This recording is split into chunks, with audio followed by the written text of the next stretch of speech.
You're listening to the Beans and Dice podcast, a podcast about how we game. How we game? Is it? How we game? It is how we game. Yes, we game. Hi, we've been gaming. We've been gaming. Hello, Mike. Yo. How are you? Hi. We're the Beans and Dice podcast. Podcast about how we game. Yeah. Thursday nights, live call-in show. You got it. I'm Carlos. Now we're rushing it. I'm Rob. I'm Wayne. I'm Mike. Nope. And- You're Wayne. I'm Mike. I'm like, yeah. Who's who? What? Huh? I don't know. And that's how we do. Hi, we're here. A bit of a late start tonight. That's all right. It's okay. 2 minutes, 3 minutes. It was very, A wizard is never late. always on time.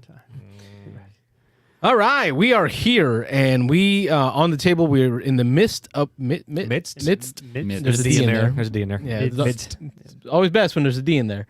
Of Dune. Speaking of Dune, capital D Dune. Uprising. Uprising. Imperium.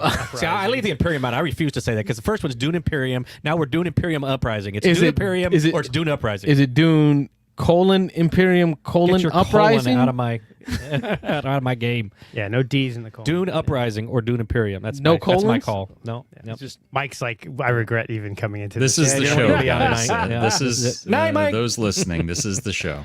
Yeah. This is what we do. Bunch of idiots doing idiot things. Idiots doing idiot things. Being idiots. If you recall the beginning of last week's episode, I had an itinerary. I had topics listed. We were on point. That was I 2 kept weeks ago. us- very That was smooth. 2 weeks That was ago. last week. Was it last I week? kept us Okay. on topic, Yeah, okay. right? Right out the window. Oh, God. This Lasted a week. I've exhausted all of that energy that I had is gone. Like, you're just not going to But get it was that. also a shitty week at work, right? I mean, It was. And for, I think, multiple of us, yes. Just adjusting cameras. And it wasn't that it was crappy. It was just busy. Like, and I don't know if it's because spring break was the week before and I had the whole week off. And then spring break's this week for Pasco. Yep. Yeah, this Yeah. week is last Yeah, my kids. last week for us. So it's like They need, like, you would think for a major metropolitan area, you have Pasco, Pinellas, Hillsborough, which is basically the greater Tampa Bay area. You'd think they'd all go, let's just have all spring break on the same week. they used to. But now it's like one's going to do it the first week of March, and the second week of March, and the fifth week of March. Spread 'em out. It's like, No. spread them out. I'm in favor of Sucks. spreading them out. We got all the kids off all at the same time. Well, it's like the example. I mean, it's TMI. Who cares, right? Because it's a board game thing. But like my kid plays soccer, right? But half his team lives in Hillsborough, the other half lives in Pasco because we're like right on the border. So like 2 weeks ago, half the kids weren't there. Now this week, the other half aren't here. So it's like, So you have 5 kids running around the ball each week. yeah, pretty much. Hey, you gotta feature those kids. Yeah. So your spring break, Mike? Doesn't happen until I don't know, April 16th, I think, something Yeah. like that. I find that the farther up north north. you go, Yeah. the longer, like the farther away from our spring break It's not is. spring up there yet. Yeah, because Still actually cold. we have growing up in New York, we would have Christmas break, right, and then we'd have like a winter holiday in February for like 4 or 5 days, and then we would have spring break like later in the year. They also go to school later than they go to school through all the way through May and April, Doesn't quite sync even up. into June sometimes. So Anyway, board games. All that to say, I have no topics for this week. We're just going to go through Good night, everybody. round robin, talking about games and just nonsense, and just pray. We're going to pray Get some calls. that you call in. So on that note, we will open up the phone lines. man, we're not even making 813-618-7099 20 minutes tonight. Turn on that banner. is the number. The banner has the phone number. Call in, give us your topics, help us out here, help a brother out. Wasn't And there talk about something board in the games. news that occurred recently or something? Jamie things. Stegmaier got hacked. Oh, yeah, he got hacked, man. Yeah, that was big news. Didn't sound like it was too terrible though. Like I Well, it sounds like he was able to recover pretty quickly, but like, I think he had the benefit. I think the one point at the end of his comment, he's like some fan mentioned to him, "Hey, you need to go check like these extra directories because more than likely the hacker left an extra email address to backdoor into your account again." God. And sure enough, he's like, "Oh yeah." There was an extra email address attached to like his YouTube account through like in like one of the advanced settings. So when they went into the settings and took over the profile, they also added extra emails. correct. So that even and that's you tomorrow. when That's you get- meta, bro. Yeah, when you get hacked, they're going to do that. They're going to try to leave back doors to be able to get back into your account after you get them. Because most of the time, you're able to get your account back. You're able to boot out the hacker and get back in. But most people don't realize they need to fine tooth comb Don't leave that back door open. everything. You know, That's like on your last agent turn in Dune Imperium Uprising, going to the spice refinery location with your paracompasses in order to get 6 Solari in total, which is sufficient to meet the goal for the Battle of Spice Refinery battle card, conflict card that's in place, to then be able to get the victory point. Talking about his plus amazing 2-point spend the turn, so they're $6 tied. of Solari I got you. in order to get the second victory point, like double victory points. Which finally caught you up with the rest of us and tied us. Yeah. Shut up. Yeah, there you go. You were I hate last this place. game.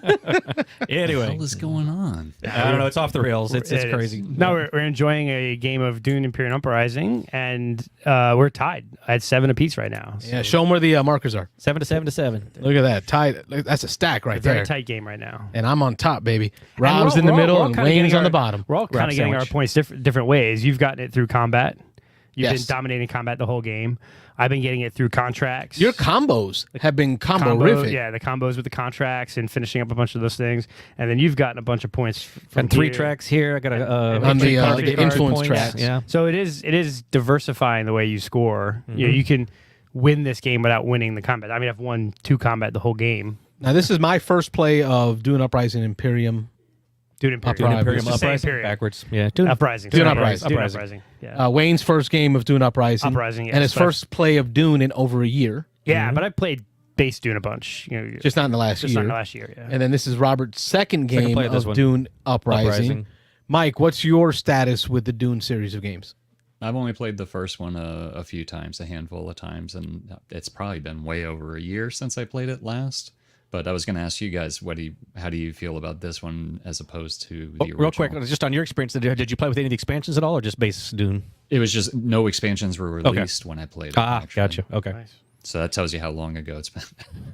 Well, I'll jump in first, just because I did a review of this a while we back. already have we are having feelings like Yeah. Wayne is showing feelings this game, lots of feelings. I always get grumpy at the So beginning. of the game. before we or get into the something? fresh I don't- feelings, though, I'm just going to recap because I did play this like 6 months ago, and I I gave know, my it's not even that. It's like 3 months ago. Was it this year? Yeah, it was. Was It was at Michelle might have been. Gallagher's, so it's Yeah. January. Rob's 3 recollection of months. time Yeah. I know. is warped, See, bro. Yeah. remember the whole thing is like It was a I'm while like ago. I have that Rolodex of games played. It was at Michelle Gallagher's and it was this year. He It was forgets. January. I don't think it could have been this year. It would have been in my list. It's not on my top 20 list yet. Is it? Yeah, it should be.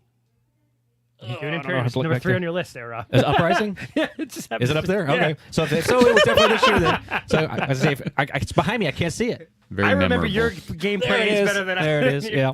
Yeah, exactly. So Wayne can tell you what you were wearing, too. yeah, probably. Scary. So my review, I played with Jim and Michelle, and Jim, if I remember, beat us down pretty good, but he'd played it several times before.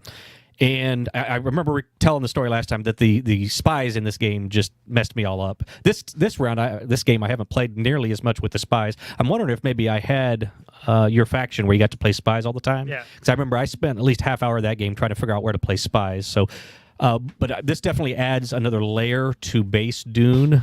People compare it to base Dune with the 2 expansions, and as far as level complexity, I think I'd probably put it there.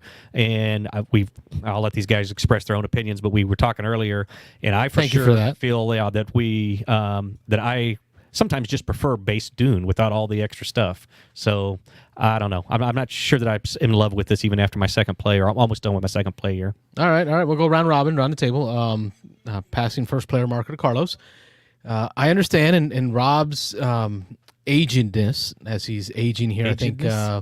hitting 50 this year. Yeah, 50 right, this right. year. Yeah, I understand your Congrats, need brother. and your desire. Thanks. Made it. Yes. Welcome to the club. Almost made it. Yeah. But I understand your desire to bring down the complexity to deal with the loss of memory. Well, I like my complex games, but yeah.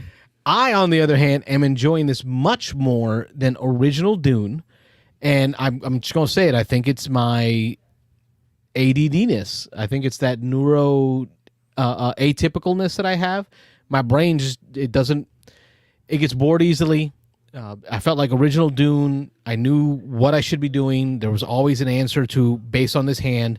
Here are the 2 places I'm going this round. Period. Like Until somebody took one of them. That was the hard part about base. Well, Dune. that's what sucked because it's like, okay, that was it. Like these were the only good things to do, and I'm just doing garbage. I might as well just do a reveal early. Yeah. Right. Here, on the other hand, I there's so many things to look at. Even if they're not places I'm going this round, right? In between turns, I'm feeling more all right, the shield wall is still up. Man, that shield wall is cool. Let me look at the conflict location. Does the shield wall impact it? Nope. Ooh, how much is stacking up on that spot? Because I'll tell you what, those maker spots in Dune Original never really stacked up with Dune. People went to them more frequently. But there's a spot here that costs 3 water to go to. No one goes there. It costs 3 water, and or it gives you 4 spice plus all the spice that's stacked up. And right now, point to it, Wayne. That little stack over there. That's what 1, 2, 4 plus the 4 that you get for that location. 8 spice to go there. Right, someone's going there this round. You see what I'm saying? Carlos, because he's got 3 I got water. 3 water. What are you gonna do with 8 spice? Sell it. Yeah. Sell it. Speaking of sell it, this game has more theme integration into the mechanisms. And what I mean by that is, if you want Solari, you better find the spice. It's tough. You got to find that spice, and then you got to refine that spice in order to sell that spice to make money. There are really not a lot of places to make money, to make Solari, other than finding spice, selling spice. So you got to meet the Fremen, which was Wayne's problem. He didn't go meet the Fremen early. He kind of left them alone. But you need the Fremen to get the water. Then you need that water to go get the spice. Then you take that spice, refine it, and then get the Solari. But the game is very thematic. I think that speaks to the thematic of the game, because you went Fremen early and you had some access to spice. I went Empire early. The Emperor doesn't meet the Fremen. Don't like him, so of course I'm not with the Fremen. So, and you're getting your money from cards and Shoums contracts. Shoum contracts. Again, the Emperor has most Shoum contracts, so it's very thematic. And that's what I'm saying here. What I'm really enjoying about this one, because I'm also, and this is not fair to my Arnak versus Dune argument. They're both it's not fair to it. games. I'll always say that. They were always both like top 20, right? But I always felt that Arnak tied the mechanisms better into the theme. In original Dune, I didn't feel that. What's not fair is, after seeing Dune 2, I'm now reading the Dune books. I'm watching every Dune YouTube video. I'm listening to the audiobook. I'm rewatching the 80s movie all over again just to remember it. So, like, I have more immersed myself in the theme, and now the designers of the game are able to hit stronger with me on what they put in here to connect to the theme. This, to me, connects better to the theme than original Dune did. So for all those reasons, in our how many conflicts do we have left? Count them out. 2. 1. Well, this one plus 1. 2. Oh yeah, we're in one conflict and then one more at the end. That's how far we've gotten into my first play, and I'm already like, this is the version I will always want to play. Okay. As probably the person in the group that's read the Dune books the most and knows the most about the universe, has read most of the books. Oh, keep showing off your understanding of English. I get it. Go ahead. Yeah. Mostly audiobooks, but it's fantastic, right? So I'll say it's fantastic because the original Dune was fantastic too, right? Where I think this is great, this is good, whatever you want to say. I don't want to say good because it diminishes how much I like the game. I like this game a lot. I think I've mentioned a few times while we were playing is I don't know if it's different enough from the base game for me to go. I already own the base game in both expansions. To go out and buy this, I already have enough games owning another copy of this, and I feel like this is tangential, but I feel like when I play Wormspan for the first time, maybe this weekend or soon, I'll be similar. Where I'll be like, this game's really good. I just don't know how different it is to warrant owning both, right? Yeah. I don't see myself owning both of these. I enjoy this game a lot. Money is so much tighter in this game, like especially the first 3 or 4 turns. We're like, man, how is anyone ever going to get 8 Solari to buy the damn swordsman? We didn't. It was halfway through the game and I got before you did. We did, and he did. Yeah, and I did. And then I'm still the only one to have gone to the High Council. Yeah, which is kind of crazy. Money's very tight. But I feel like the 2 main things this game has added is the spies and the worms. Right? Oh, yeah. And I think I've used spies a lot in this game because I kind of leaned into my character. So if you have a character that uses spies, you can lean into it and I bought a bunch of cards that let me do stuff with spies. That's great. But if you don't have a character that does that and you don't buy the cards to do that, you can basically ignore the spies. And then like Carlos is the only one to have bought a worm so far. Yep. Right. And so I can see them being important, but he's been so dominant in combat, I haven't even bothered with combat. So like the 2 newest things in this game don't trigger an awful lot. It's not integral to the game. You could literally pull it out or put it in. So it's nice. They're almost kind of like mini expansions. The Cho'um The Trump You've been contracts are all actually- over that, Well, bro. yeah, that's right. That's the third thing. The third thing is Trump contracts. You've So been those- all, you look at that stack over there. You're living that world. 4 of them. Yeah, I finished 4 4 of them. completed. So yeah, it's fun. This game's great. I'm enjoying it. I will play this anytime it hits the table, but I'm personally not going to go out and buy it because I own the base game with 2 expansions already. And that's Yeah. the difference. I never owned the base game. Yeah. So this to me, if you don't own original Dune, if you've played it and liked it, this is probably the copy to buy. If you're a gamer that likes heavier games, Yeah, if you like the more complexity that it adds. if you like more complexity, if you're a midweight or less gamer, no, buy the base Dune. Yeah, I would agree. Yeah, I wouldn't introduce this to midweight to lighter gamers. Yeah, and that's the nice thing. I mean, you can add the expansions to this. I have not played this with That would the be a lot, though. expansions. So it seems like that would be even another step up. But if I want this level, I would just add the expansions to base Dune, Dune Imperium, not Dune Uprising. Yes. So that's my thought on it. So Mike, there you go. There's the That was a lot, Mike. glowing recommendations, but So yeah. I'm keeping my copy then. Yeah, a base Dune. Yeah. Yeah. yeah. And I This- have the expansions. I just haven't Yeah. gotten around to playing it yet. I think if you play base Doom with even just one of the expansions, you hit the complexity level this hits. Ix is really good. You Ix need to is- play with Ix. Ix, and then use the atomics from the other one, right? Or is Ix coming with the atomics? Oh, we did add the We did that. They atomics have to. mechanism. Yeah. So I'm going to go ahead and make some tokens yeah, on yeah. the laser cutter. Gotcha. The atomics mechanism is a rule that came in. Was it the X expansion or the? It might have been after X. The what was the other Mortality? party? Mortality expansion? Mm. Which says everybody gets 1 token, and then once per game they can spend that token to wipe out the entire marketplace. Although I'm the only one that's used mine so far this game. And we wanted you to. I know you did. Everything's been fine since. And once you know. cleared it, it's all 2s Yeah. and 3s and 4s. That was always my complaint. That's always my complaint about any of these kind of card building games. If the first splay of cards is all 6 or 7, 8, Expensive. 9s, and it's going to take you 5 turns before you can get that kind of buy power, like it kind of sucks. Like Yeah. and there's not enough of I'm not going to buy a bunch of these, right? Right. So And that's where like Dominion had a thing right. Like Dominion did a thing right where the marketplace was everywhere. Like all the cards were in stacks. You can buy from those stacks. Right. So having that one deck as the marketplace and the limited display, I can't imagine a display more than 5. Part of the slowest part of this game is watching somebody buy cards. yeah. yeah. But I think even like the DC deck builder, the Marvel deck builder, all the deck builders have that common thing of 5 card split thing, and there'll be games where it's just there's no cards you can buy. Stagnates and Stagnates, and so I think in any game I play going forward that has a mechanism like this, like a splay of cards, Atomic token. atomic token, like or whatever, just come up with a theme for it, a POW token, right, where you can wipe the board right, on the DC deck builder or something like that, because it's a house rule, but like it helps move the game along. What games, deck builders, do we know of that have included that ability to wipe the board? That's a good question. I'm trying. I have to Arnak think does not. Arnak doesn't, but even that would be decent. Tyrants of the Underdark does not. Clank? Clank does not. I don't think Clank does. Mm-mm. Not base Clank, at least. I'm sure there's other cards in the future stuff, but Core Worlds?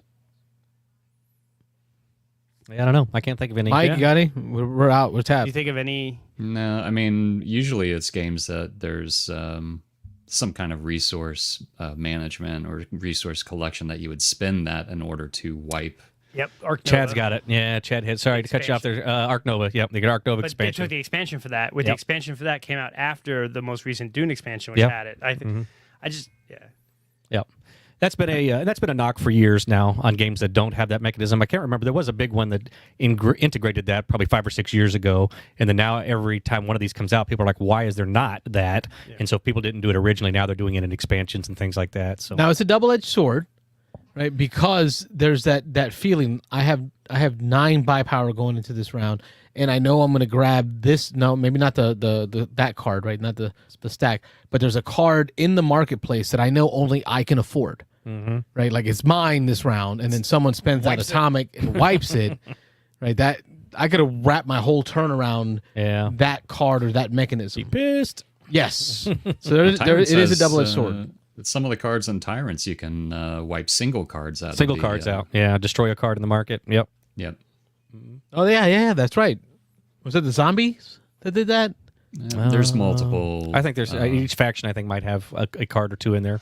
Yeah. Well, that got us about 25 minutes of content. Yeah, that makes sense. Quit looking at the clock, dude. Yeah.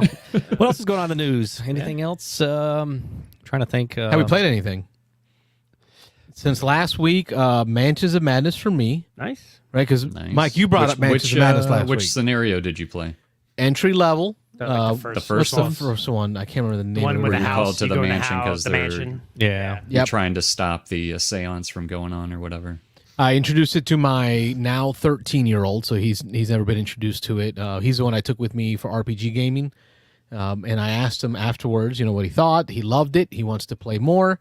We ended up having to buy more dice because he's that kind of kid who just kind of fondles the dice during the game. So every time you go to roll, you're like, "Where are the dice at?" And he's like, "I don't know." And like, "Oh, they're in your hand. Hand them over."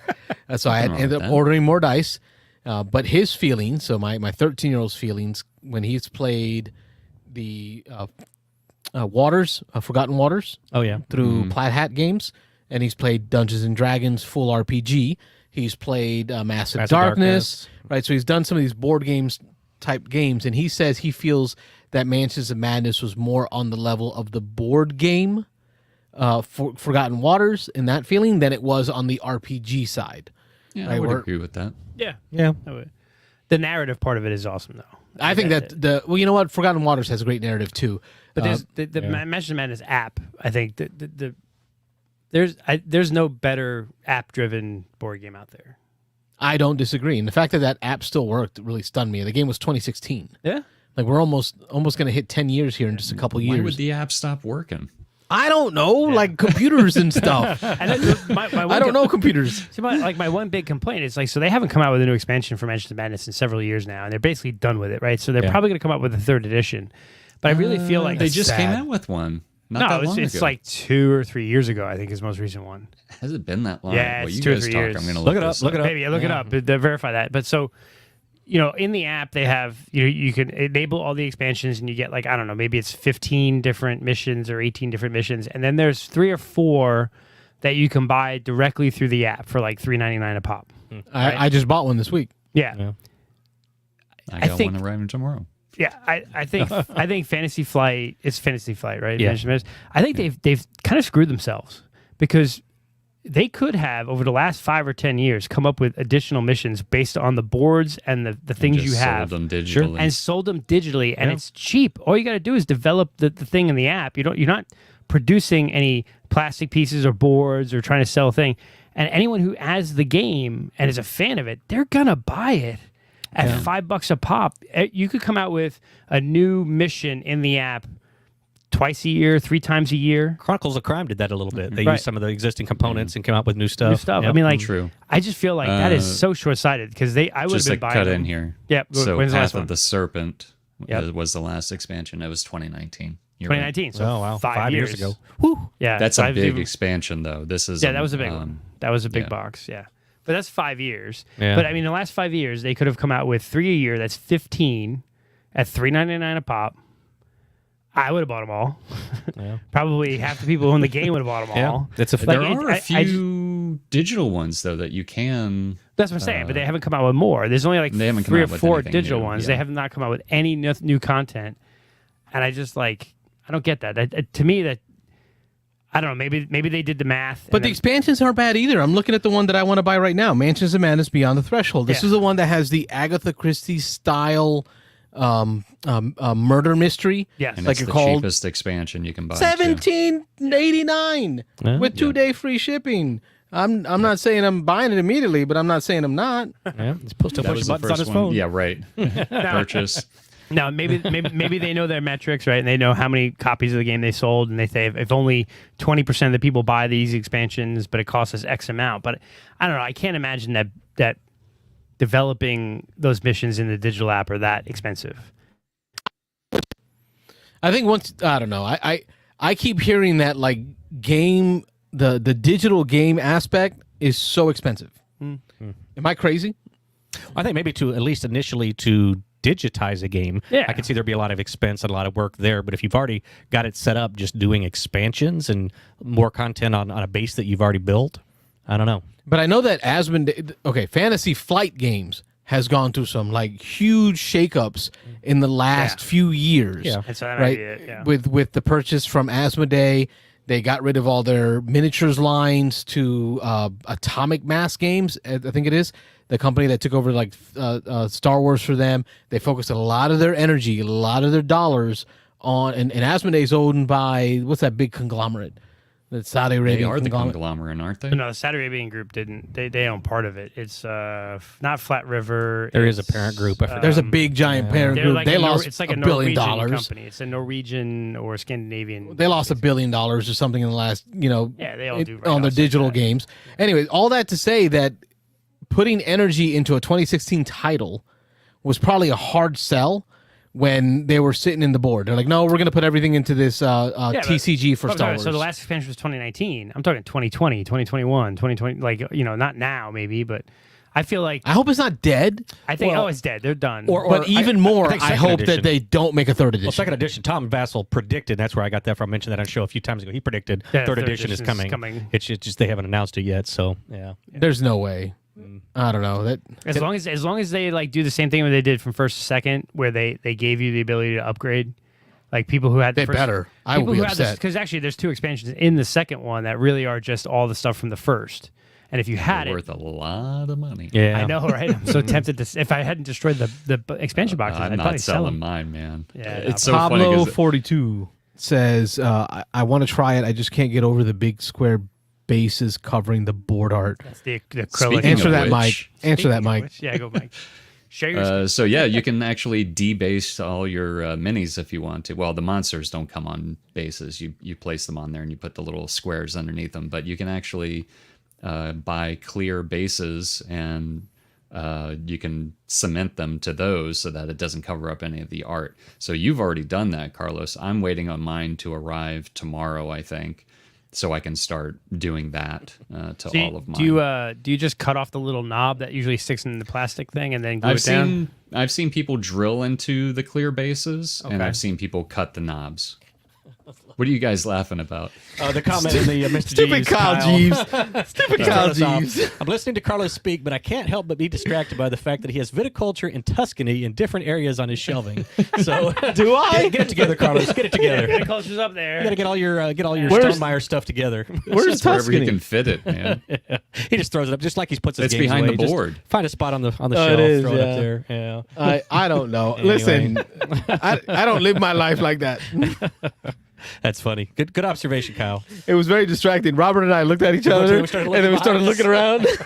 Like, where is it? Thanks, That's Kyle. funny. Yeah, see on my shelves, all the Stonemeyer stuff is all in one area together. You want to play Stonemeyer? Here it is. I don't live my life that way. No. Wherever and I I- can fit it, that's where Chaos it goes. reigns in Carlos's life. Pablo, you can look on the Discord channel under recent plays. I think I posted a picture of my Mansions of Madness play with my son, and you'll see that I rebased all of my monsters onto acrylic bases. So they're nice, clear bases. I don't go as far as Wayne does.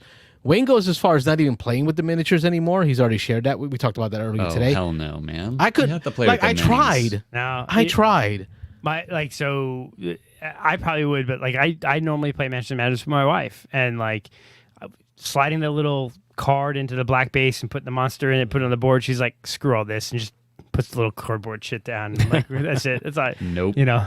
At least put it in a standee or something. Make it stand up.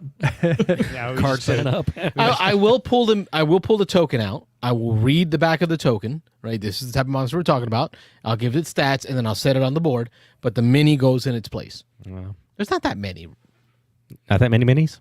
Not that many. Mini. Yeah. No, they just all the minis are in a different box, like thrown in a bag somewhere. Anyway, You can. Mike says you can look for. Wait, that is Mike. that's his mic. He Mike, said himself. Just let him say it himself. Yes, I did say that. Yeah, correct, sir. I will see myself out. Other gameplays. What are y'all been playing?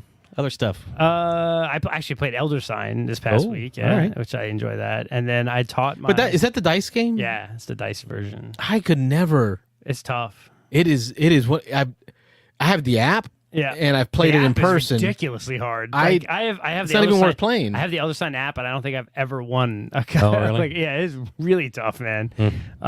It's brutal, but the game is fine. And then actually, I taught my kid and some of the boys in the neighborhood. They were looking for a board game to play, and I taught them Museum Suspects, which is it's kind of like a Guess Who Clue kind of crossover where there's like these like pelicans and like sea like otters or whatever, and there's like a 9x9 grid of them, and they have a scarf or a hat or whatever, and then there's clues around them, and you can pay to look at a clue, which may eliminate some of them as a suspect, and then you can bid on who you think the suspect is, and so like you can eliminate based upon the row or column or like a grouping of 4 or any ones with a scarf or glasses or whatever. And then the winner is whoever gets the museum suspect correct and who has the most bid on it. So it's kind of like a fun little, it's a light light family weight game. They did it on the Dice Tower like last year, I think, one of their game days.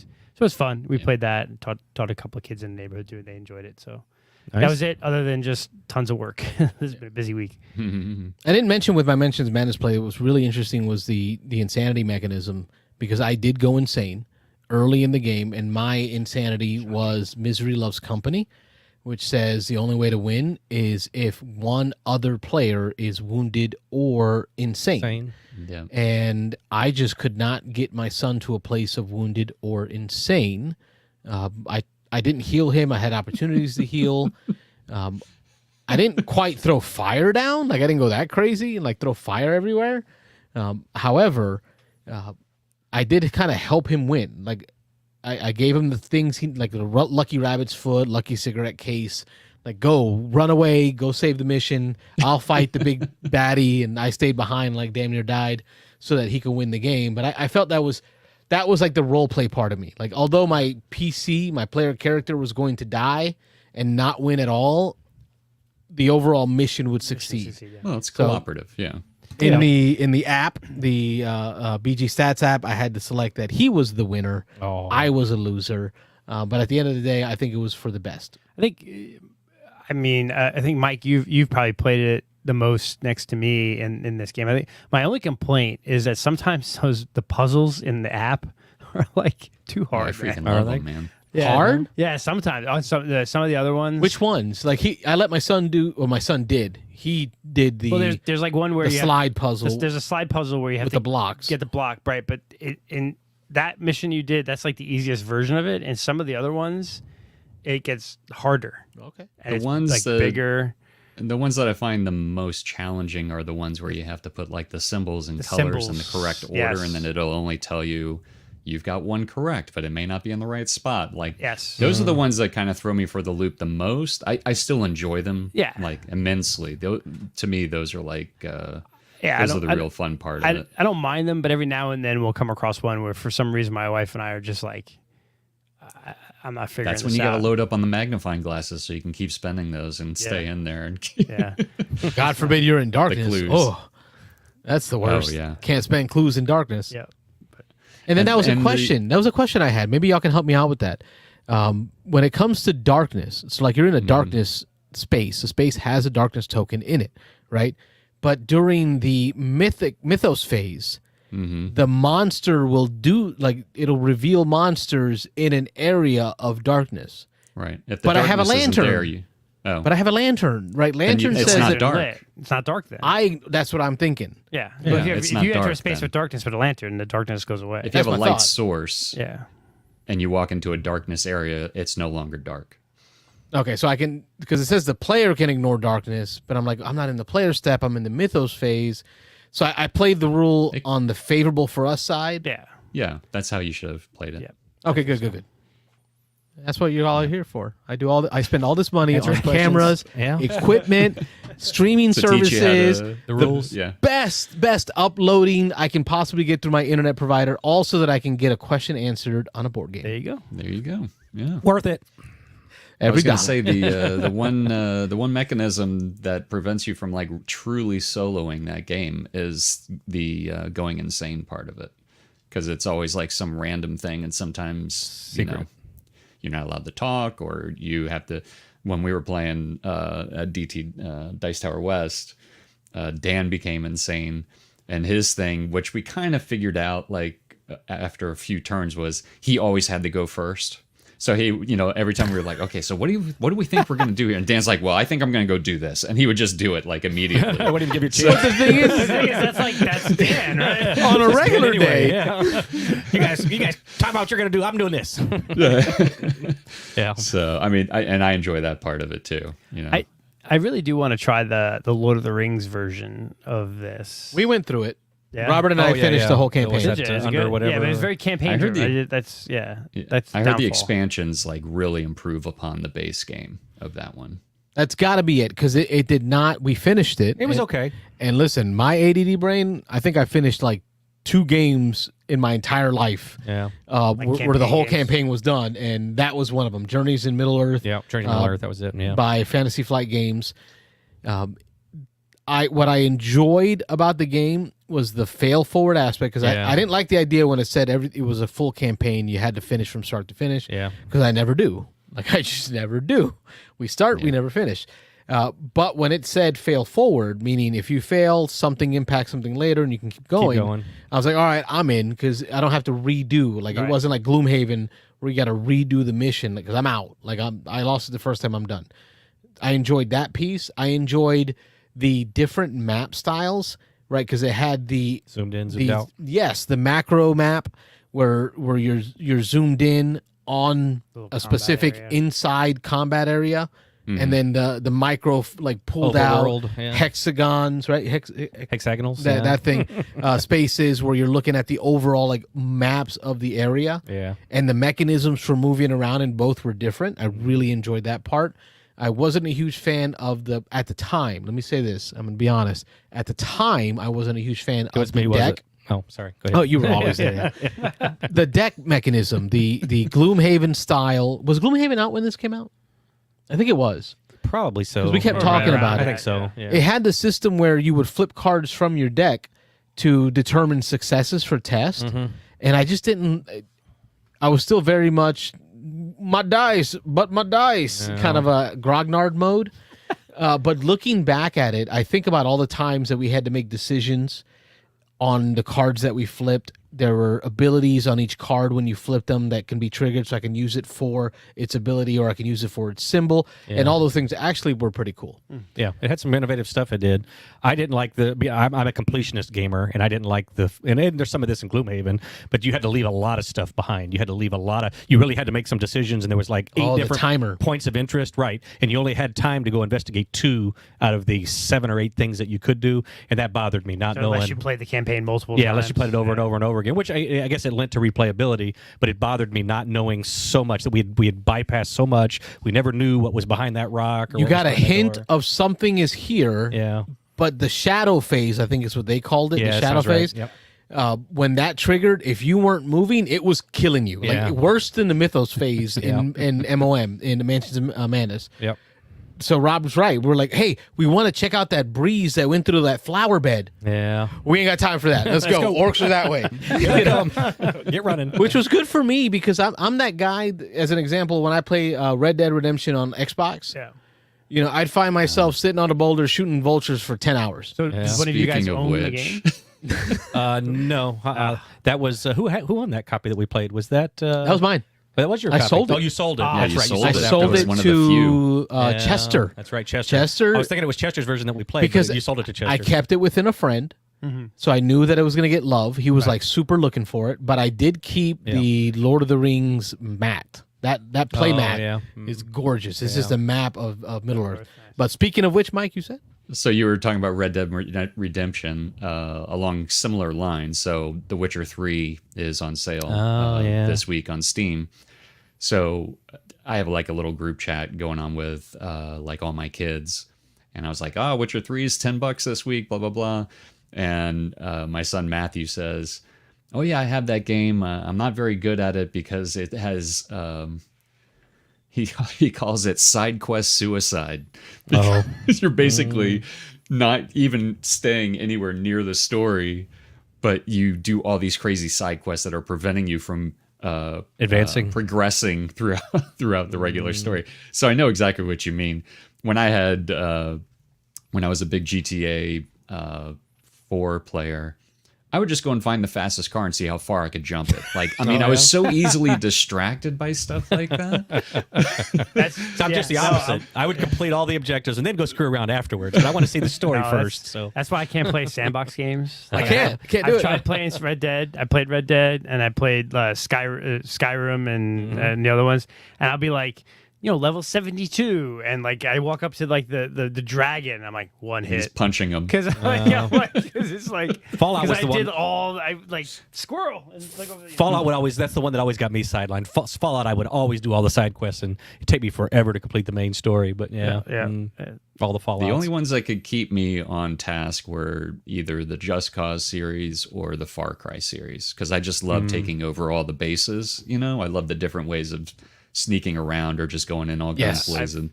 I've realized later in life that like I like games that are like quasi rail. So the Uncharted series, the Tomb Raider series, sure. Halo. Tomb Raider. I did Tomb Raider. Halo. What's the other one that just came out recently? That was Horizon Zero Dawn. Oh yeah, which is fantastic. Great games. Like they're phenomenal. Love the storyline of it. But it's quasi rail. You can go do some side quests, but ultimately you're always kind of slightly moving forward. No matter how much you deviate, you're still kind of moving towards the end game. But what was the space one we were just talking about? Mass Effect. Mass Effect. So good. That one, I felt that one kept you on the rails pretty well. You didn't get too sidetracked on that one. Yeah, great game. I'm interested in that game is interesting. Yeah. Because it's cooperative, right? You're playing the main heroes in the story, so I'm looking forward to that. Yeah, I gotta wait for the gameplay on that one because again, we mentioned last week that they announced that they're intentionally keeping the rule set light so that any kind of gamer can get into it. And I'm hoping it's not too light for me, so we'll see. Yeah, That's Rob's T-shirt. that's me. That's my thing. It's too light. Too light. It's a little too light. Like 3 out of 10. Dice Tower East, we have to do T-shirts. Too light. Like beans and dice on the front and in the back. Like his nick, little like too light. Too light in the 3 out back, of 10. right? Too light. 3 out of 10. Yours will be like idea. Oh God. I got an Mine will be idea. like or opposite, idea, and you'll be figures. All right, Mike needs a thing. Mike needs a thing. What is it, Mike? Pablo says GTA San Andreas hit me hard because I took over all the gangs as side quest. Then the story Reset everything. Oh, yes. Nice. I remember that. Yeah. You gotta have bad guys. I remember like the GTA was it Vice, the Vice one that was like Miami. Vice City? Yeah, Vice City. that was pretty good. Chester Wilson says, I will always try to complete the Kessel Run in Outer Rim. Yeah. As you should. Yeah. Right. I guess I try to go around Is it. that the hardest one to? Yeah. That's the one with all like 18 Yeah, you have different to, skill that's tests. all you have those to different do. steps. Yep, that's right. That's the hardest one. Yep. Yep. Speaking, I like that game. We gotta play that one again. we can play Outer it. Rim. I don't love the expansion. Thinking back on it, I don't know. It added all the negotiation and stuff to it. It did. It added like a didn't- negotiation It's step. like another one where like the base game's probably not quite enough, but the expansion is almost too much. The expansion was too much. But I believe the expansion was modular, wasn't Was it? it? Yeah, Can like, you- if it was, can you leave then I that would out? bring it some. Yeah, if you can leave out the negotiation, I think I'd like it more. You have smartphone ink up there. Yeah. That's Anyway, good. I was going to mention just real love quick, it. since we were on the Star Damn Wars right it topic, is. since our last video, I think the only game I've played at home was I played Star Wars Villainous with my son, who's a big fan of the Villainous series. And Carlos and I have discussed I think we both like the Villainous the Villainous series, but the game just tends to drag. And that was our experience. We just played 2 players with the Star Wars, and it adds a few new things. It adds like vehicles, which is just another slot on your board. And there's a whole thing about vehicles being involved with each other. You can fate deck another vehicle on top of your opponent's vehicle, and it ties it up so they can't go over and visit it. But so it adds just a little tiny bit of complexity to the game. It really not much difference at all. But the game just drags, and that game just They always drug, though. overstays its welcome. Villainous is always Yeah. drug. I like Villainous, but it's too long. You can't bring it to an end. Well, I mean, when you're playing at full player count and you have multiple people that are talking in between turns. do you remember us and- doing that at Escape at Winner? Yes, that's what I'm Never, exactly what I'm Yeah. referencing. Doing on that mic? Yeah, it was Never we again. played like what it was a 6 or 7 player game, and that took forever. Never again. Dave Carlton was there. William was playing with us. Yeah. The 2 of us. I don't know Mike, if- you, me, was it Dan? I don't I know. can't remember. It was like an 8-player game of Villainous, and it What's his took name? The guy that looks like forever. Kratos was there. There are very few games you should play at 8. Should play at 8. What's his name? Wasn't Josue, was it? No, Josue Pardon? didn't play that with us. No. No. Jose wasn't there. Bald guy, beard, Hispanic. David Carlton's friend, Lou. Oh, Lou. Yes. Lou. Yes. I remember Lou. Yeah. Yeah. I think he was either Army or Marine. Cool guy. Loves him. Oh, Yeah. very nice guy. Yeah, That I game love that took guy. forever. It And that's dragged what I on said for from now hours. on, 3 players max. Yeah. 3 players max. I will never play with The more than 3. downtime waiting for people to complete their turn was just agonizing. But think I they won that did game, so actually. well. Did you know? Yeah. It's because we all gave up inside. Because you all were distracted. I was the only one paying attention as to what was going on. Everybody just kept piling on to whoever seemed to take So the lead. was this So- late at night after a few cocktails? No, I don't Okay. think it was. No. No, it was midday. Midday. Yeah, Midday, it was all right. midday. So I'm thinking that's like, Mike's the only one that doesn't drink. He's like, I'm gonna. I want to say we played it for 4 hours probably, and it was. Now, it was Lou was ridiculous. like, it's hard to play a game at full player count when you got 2 Puerto Ricans sitting at the table because we're always talking. Oh yeah, It was like, absolutely. Ding ding ding, you got it. Anyway, Pablo says, Acolyte Villainous expansion Oh. at the end of 2025. Pablo Stradamus. Stradamus. Yeah, have you seen? You're Have you always seen predicting the it. trailer for Acolyte. Have you seen the trailer for Acolyte? Yeah, buddy. It looks Oh, good. it looks good. But 3 new Star Wars I've been shows coming out yeah, this year. People have been begging for them to get away from the movie era and go back in history. Go back to the This old is 100 years before the yeah, first 100 movie. years, yeah. but go back to old Nice Little Republic and that. Oh, so Yeah, good. KOTOR. Yeah. Chad brought us back to Outer Rim. He says, yeah, you don't need to use the favors mod. Okay, Yeah. that's the I negotiation. love the unfinished business. Yeah. What is it? Business. I love how Completes how the light speed unfinished through the business core. completes Being able the to cut rim. back through the core is a big thing. Yeah. Yes. Not having to That's go all the big. way across Yeah. the galaxy. Yeah. Yeah. And that's what he says. Yeah, the light speed through the core. Yeah, that was a big. We kept talking after that game came out that before any of the expansions had come out or the expansion had come out, we kept talking. They've got to connect this board eventually. They've got to finish off the circle, and they didn't. But they did the core jump thing, which ended up good fixing enough. that. So yeah, it worked. Sounds like the 5-player game of Distilled I played at Cabin Con. Oh really? Oh, so Cabin Con. Yeah. That's is that a blue peg pink peg thing? Listen, brother. Or Steven. Yeah, that might be. It might be a blue peg pink thing. I think they do. I think if I recall their podcast right, they do. Cabin That Con. 5-player Distilled, I feel that. I felt like Yeah. it just did not hit. It felt too long. Was that our first play? Was it with 5? Maybe. I can't. I No, feel 3. that. It was Our you, first me, and three. William. Maybe 3 of us first time. I think it was you, me, and William. You Maybe. hated it because you used. Or you your- hit- it's a 4-player. No, I didn't play it. Oh, I okay. played it right There was after 3 you, of us, yeah. and you hated the game because you used your special ingredient Oh, yeah, early. And failed. And then Yeah. failed because you needed to then make it later. You needed it. The flop didn't later come or through. something. Yeah, it was, Yeah. yeah. I, as someone who is huge into whiskey, right? You've seen, me, right? He'd literally brought over his whiskey set, lit stuff on fire in my kitchen. Well, that was Nick's, but I had the same one. Nick was one. He I was brought lighting that, but, stuff on yeah. fire in my Doing kitchen, making cocktails us and stuff, smoked yeah. whiskeys. I got fire alarms going off. No. Kids asking, That's the Bobby, way to what's do going it." on?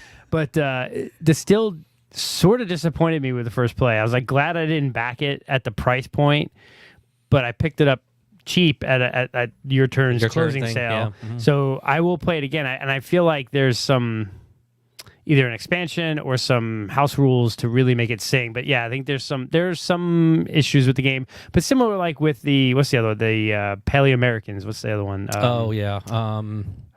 Okay, so not the cooperative Winter- one, Something winter. but for an Endless Winter. Endless Endless Winter. Yeah, Yeah, Endless Endless Winter. That Winter, was another one yeah. that was huge production value, really expensive Kickstarter. It was a good game. broken. But I think that's saves this for next week. But part of the problem now with Kickstarter is you get this overproduced game as far as production value with crazy miniatures and beautiful pieces, but the gameplay is kind of just not quite there. A Yeah. little broken. Yep. Speaking of podcasts, we just dropped a new one today. Mike and Wayne posted an audio podcast of their conversation, top 5. I think it was 5. Top 5. Yeah. Top 5 crowdfunding projects that you've done. Right, because I've I done. didn't say games. I said projects. Project. Well, we did top 5 games we've kickstarted. Okay, And so you then did limit it to games? We did limit it to games. I got about a third of the way through. Yeah, so we did limit to games for the top 5, and then afterwards, I gave my top 5. I gave 3 or 4 Game adjacent things that I've kickstarted. But we did because I've done 70 or 75 kickstarters, and Mike was somewhere in the 120 ish or 30 ish That's range. So- insanity. I've So like between 2. between the two of us, there's over. And the funny is, we didn't have a crossover. in our top 5. Insanity. Did you listen to the new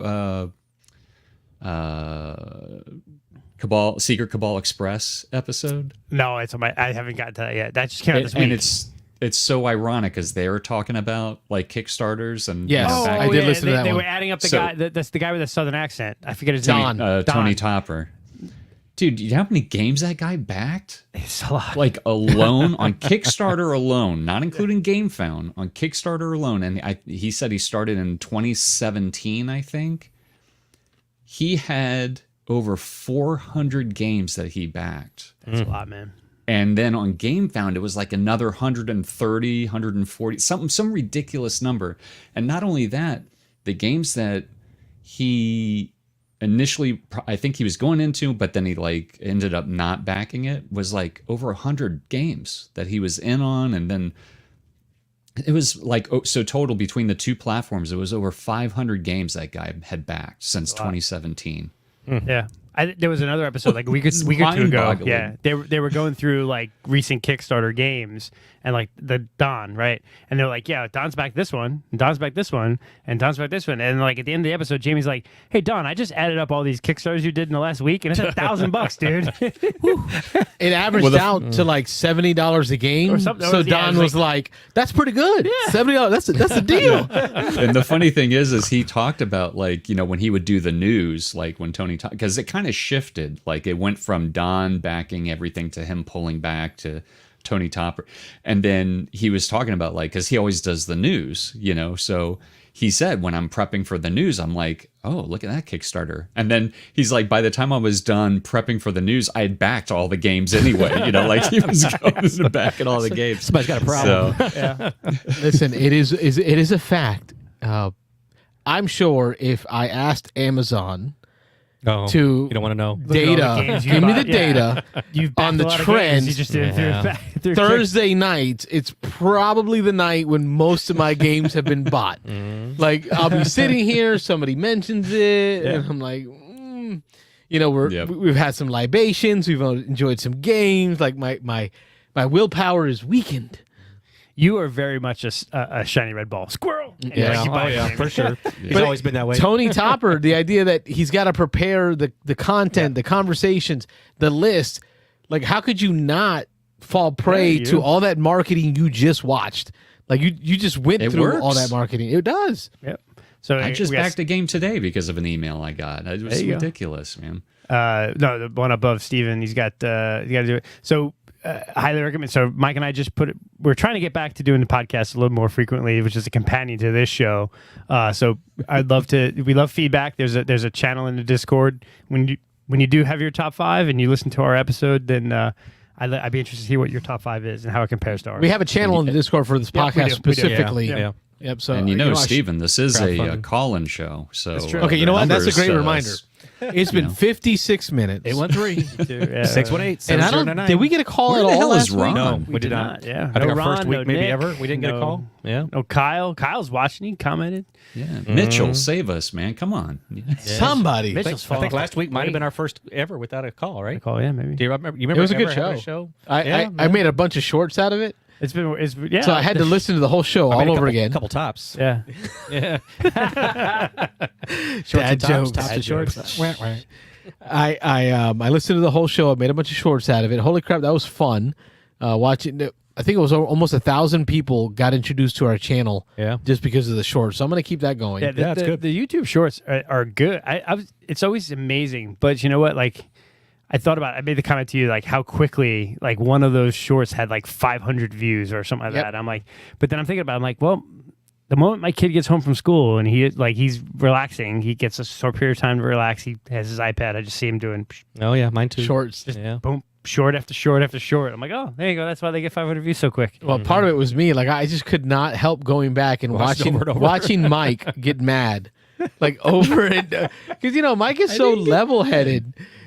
I really wish I was there to have seen you and Raph have that interaction. But You highlighting probably those were there. moments, You were just playing another game. Maybe. 2 games at the same time. I still like your first ever short. I think it's my favorite of all, man. Like What it's was that Carlos soloing a board game, which he doesn't play solo board games, and then Never. it's like This Is the Way I Live is the music playing, and it like pans to the table here, and he's got his foot out, just rocking his baby. Yeah. Oh yeah, Rockin' the Baby playing a solo. Playing a solo game. Solo board gaming in the morning, just me and the baby. Yeah. That's the best way to I game. still think that's like we only have like That's 8 my shorts, but highest that was- viewed video I think on the channel. Yeah, Was it's the true though, man. That's that's dad life. That's dad life. So I'm gonna keep doing that, highlighting. I mean, I was really enjoying just listening back to us cracking and enjoying time. Hopefully, y'all can share those with your friends. Hopefully, get some. Actually, we've lost 2 subscribers. You got that phone turned Really? on? Is that on? Is that thing on? Phone lines are open. All I'm, right. I'm double checking. Phone lines are open. 813-618-7099. This is a call-in show. Lose 2 subscribers. All right, so I'm gonna say it next week. Like y'all can't fail me. Like my people, I need y'all next week. Okay, you know what? What's next week? Get it here. Next week is April 4th. We're going to be joined by the Board Game Rundown podcast. And Mike, what we're going to have is a couple of guys from the Board Game Rundown podcast. They're going to simultaneously cast a show to their channel as well. They got 5.7 thousand subscribers, right? And we're going to do a live call-in show with us. And we're going to talk about the Kickstarter, the perils and positives of Positives. crowdfunding.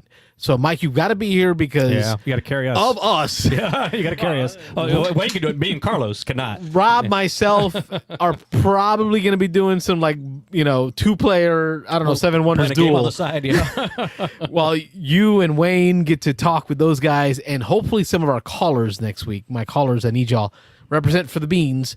Get some calls in, talk about your Kickstarter experiences, the perils and the positives of crowdfunding. Yeah, because I think it's interesting. Right now, we've had a string of board games having issues, right? And Kickstarter companies, and but you also have a lot of positives. So it'd be interesting to talk about that. And I think it'll be a good crossover.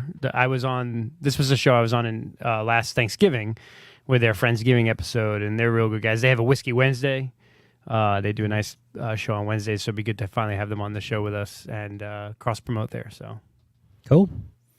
I'm going to touch on, you mentioned Ron, we said his name and he showed up in the chat. Oh, in the chat. And he said, when is that? April 4th. That's got when that's here. going to happen.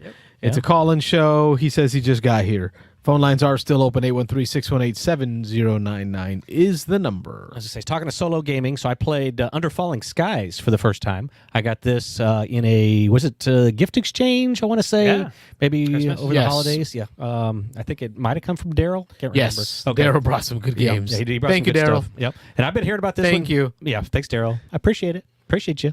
But I played this. I'm not a big solo gamer either. Oh, speaking of that, we were just talking. I totally missed a call. You missed a call? Call back, please. Call back, please. No wonder we're not getting any calls. You're just missing them. Yeah. But Under Falling Skies was good. Before Final Girl really came out and hit the scene and made it big, Under Falling Skies was, I think, pretty well known as one of the best solo was games pretty out there. popular. Yeah, it was a pretty popular one. I like it. I liked it quite a bit. I played the easy mode, the first kind of introductory level. I didn't realize I there's got a my butt handed to me so many times. Did in that you game, really? man? Yeah. So I I don't know didn't why win. I couldn't figure it out. I didn't win by a large margin, but I won fairly comfortably for just like I say, it was the easy mode. It was the introductory. I didn't realize it came with a campaign. I'm sure you knew. Oh, yeah. But there's a campaign in there. So I'm looking forward. It's just a 4-game campaign where you're playing through, I think, 4 different cities, defending 4 different cities. I mean, it's Defender. Am I at the right one? Hold on, where they're coming down from above, dropping the guys. Yes. Shooting up. Is that Defender? Space Defender or Space Invaders. Yes. Space Invaders. That's Invaders. right. Defender was a different game. That's why it struck me wrong there. But it's basically Space Invaders. They're dropping some stuff down. Oh, there we go. There's kind of a Just testing the audio. a math puzzle you're doing at the bottom by deploying 5, I think it is, to 5 different zones. So you're rolling dice. You're placing them in 5 different zones. You can't double up in a zone, so you can kind of get stuck by not having the right number for the right zone at the right time.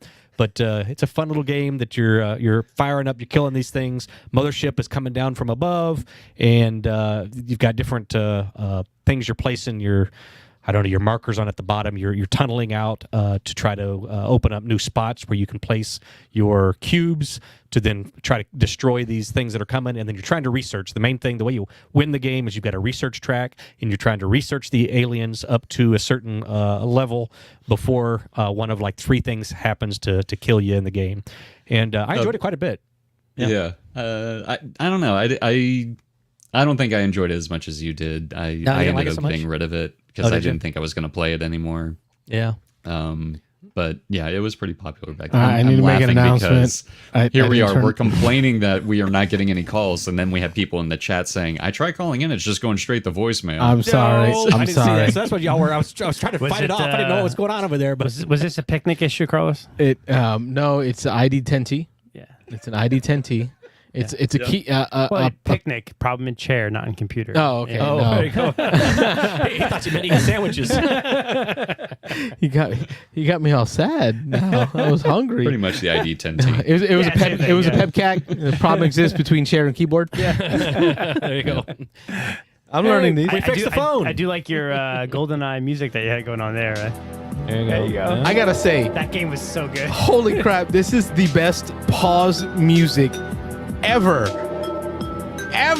Did you fix the voicemail thing? Can we get Yes, a that's call? the first please? question. People call now. Yeah. Let them know they can call in. Yes, I did. Okay, Yes, I people did. can call in now. You can now join the gosh, call-in man. show an hour into it. Yeah.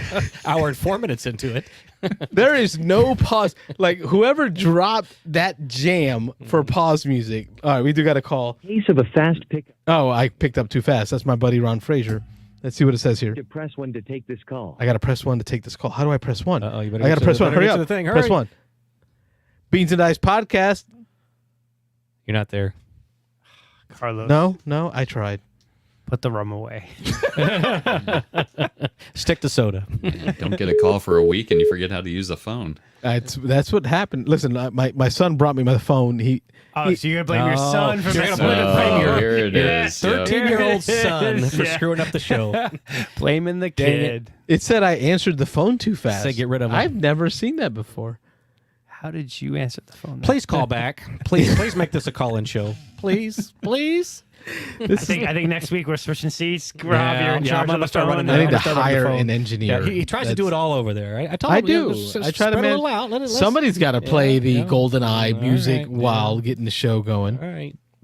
Chad let's just see, wants there to was be a put on really hold, cool he says. flicking space. There we go. There's the phone ringing. I mean, not All right. answered too early. Let it ring a little Phone bit, is ringing. and then I'm going to hit the green button. Give it a pause. Beans and Dice podcast. State your name and where you're calling from. That's how you do that. Is this an April Fool's joke or something? Oh, it is. It's early. It's early April Fools. Yeah. it's a Carlos Fools. That's me. He's fooling everybody else. That's my Carlos. Anyway. Yeah, this is Ron from Atlanta. Hey, Ron. How you doing, brother? I'm doing great. Save I us from am doing ourselves great. and talk to us, man. Please.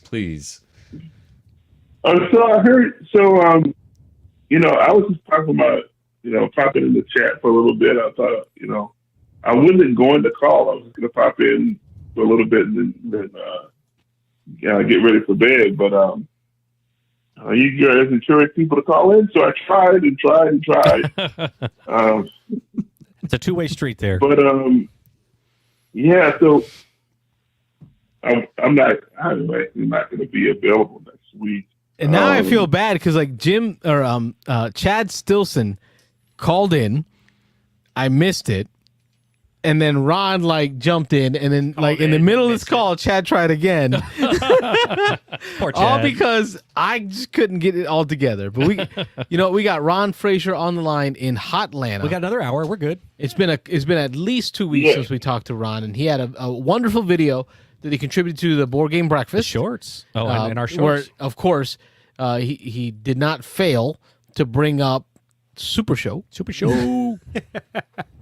What? Of course, I mean, it was a game. It was a topic of replayability, and I've played hundreds of games of Super Show, and I'm still enjoying it. So, I can't not mention it. But also, I felt like with that topic, I'm like, role playing games, man.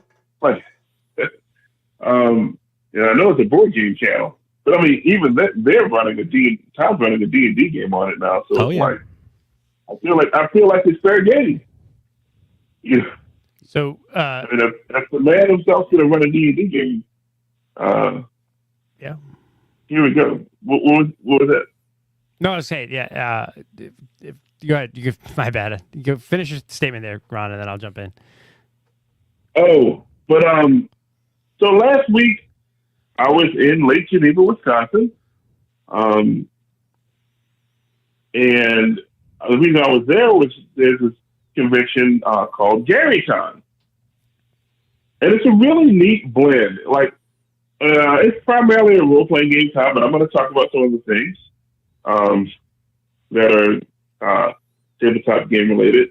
Lake Geneva is where Gary got that quiz when he wrote Dungeons and Dragons. Really, I mean, he did the writing, but it was really a collaborative effort between him and Dave Arneson. And it started when he passed away in 2008. His son Luke basically started a convention because, gamers came together after his funeral, decided to play games to remember him and to turn into a convention. And it's been great. But what's neat about it is that this blend of legacy games, like war games, and of course the older edition of Dungeons and Dragons, and like newer role-playing games and board games and everything like that. Tiny board game presence, little room, small library, but like, Carlos, I think you would find it a very interesting group because they played all these legacy war games. They played like Chainmail, which is Gary's friend. Chainmail. They played Fight in the Skies, Don't Give Up the Ship. All these war games. A lot of folks don't recognize the impact that the miniatures hobby had on the creation of what is now Dungeons and Dragons and the RPG system. You say Chainmail, and what people don't know is that Chainmail was the original system for Dungeons and Dragons. It was a mod, a booklet, like a rules zine that was printed out for playing the idea of, hey, what if our armies, instead of fighting on top of the field of battle, dug their way underneath into the dungeons of the castle to fight their way into the castle. That was the Chainmail game that originally got Gygax going into the idea of, oh, well, now what if the dungeon was populated with monsters, right? Which got that whole Dungeons and Dragons thing going. It started with miniatures historical gaming. Historical battles. Right. Yeah. People don't know that. Yeah, like, there's a whole evolution from like the 60s up until the creation of it with miniatures, wargaming, and everything like that. What did they do? Like, it was just a whole surreal experience. Like, I took a bunch of pictures in there in the game room where they were playing all these war games. But it was just really cool to see. Like, I was fascinated by Don't Give Up the Ship, primarily because I like the title. The naval war game that I think Arneson wrote. But yeah, man, it was just cool seeing all that stuff, meeting all those folks that were. You get me, Ron, because we're talking about, like, we're getting into con season, right? And I know that that last year and this year, I've been very light on the con aspect because I'm very focused on where I'm putting my dollars right now. That's where I'm at. It's called 5 Kids. Yeah, that helps. I love it. Five. Okay, I'm loving it. Okay, but you know what though? Like I think about the cons that I'm going to this year, and the one that I'm like thinking about over and over again is in September when it comes time to go to Huracan, the wargaming con for the historical miniatures wargaming. Like, that's the one that's on my mind the most right now. Things like I've got a list going in my journal, like my dear diary. Rob was mean to me today. Also, don't forget to take these games with you to Huracan. Right? Like, I got a list of games that I'm going through. Like, I'm gonna bring a library of war/board games, and I'm gonna ask Dominic, because Patrick runs Escape Wintercon. Dominic runs the Historical Miniature Wargaming Society. I'm gonna talk to Dominic about getting a table set up so that I have my library games available to demo, available to play, and it's gonna be really that crossover, that sweet spot of between the historical games and board gaming. Bring the cameras and stream. So actually, that would be kind of neat. If you were up to it, right? Like the game we're playing on the table today. We've got like Dune, Imperium : Imperium Rising : Uprising thing. Dune, Uprising. To me, and I was telling Rob while we were playing our first few rounds, like, man, this game hits so good because of the combat aspect. That's what's going to blur the lines between a just Euro style worker placement game and a fun war game. Yeah, that's true. One thing, getting older is really reminded me of is that, like, I only have so much time, and I have to ask myself the question, is this experience worth it? You sound like I know you're playing board games, but you sound like war games are still a passion. And you have to ask yourself a question.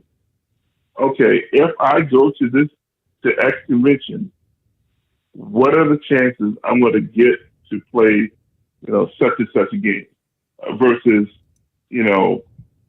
like, for example, board games.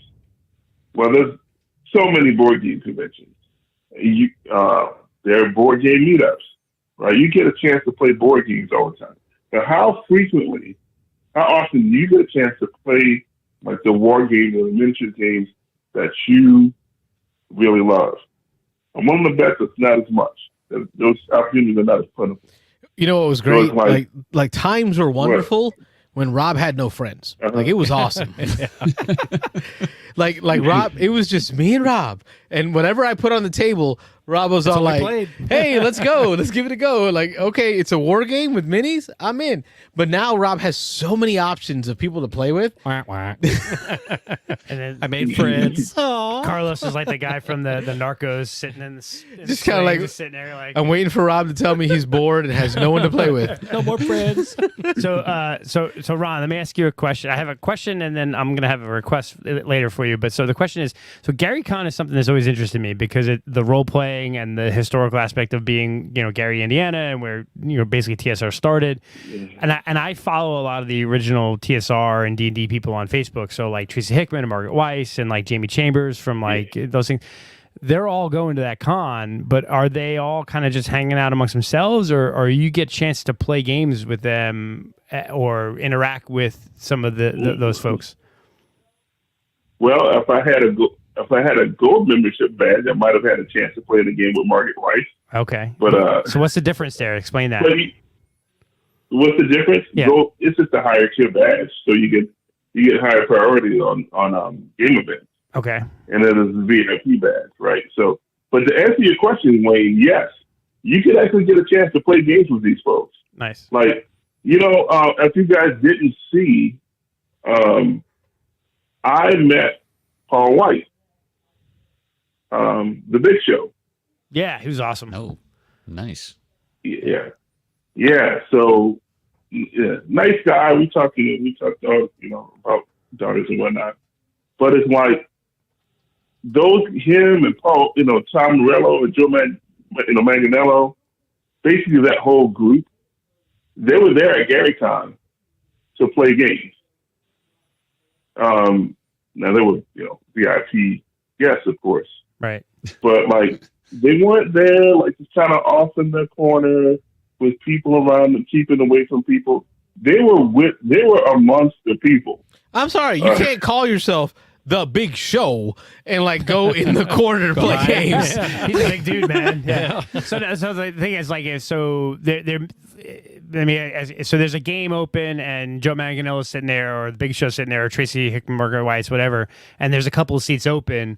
the open seats first go to people with like the gold badge, and then if it's still open, people can come up with like silver badges type thing. Is that what I'm getting? Yeah. Okay. And that, that is if they're playing in playing in events that are open, right? Cool. But like they people do that. Yeah, that's cool. It is cool. So yeah, it's not like going to Gen Con. I mean, what are my chances of just kind of running into these people? Because I'm at Joe Manganiello. They're going to be at like giant halls with thousands of people instead of just in small. That's what's the benefit of smaller cons too. Is like if it has a draw like Gary Con does, because it's in honor of Gary Gygax, you're going to get all these big names there, but you don't have the 70,000 people at a Gen Con. Yeah, they're not behind. They're not behind a table where you got to get in line to go shake a hand or something, and then pay for it. Right. Yep. And then pay for it. Oh yeah. So I got Joe was signing autographs for free. At Gen Con, that's $150. Yeah. So with Paul White, I got him to sign. I got him to sign a Super Show's card for me. Nice. But Joe signed my Shadow Dark book. Yeah, dude. It's a great experience. They cap it at like 3,500 people. Okay, because 3,500 is pretty big. Yeah.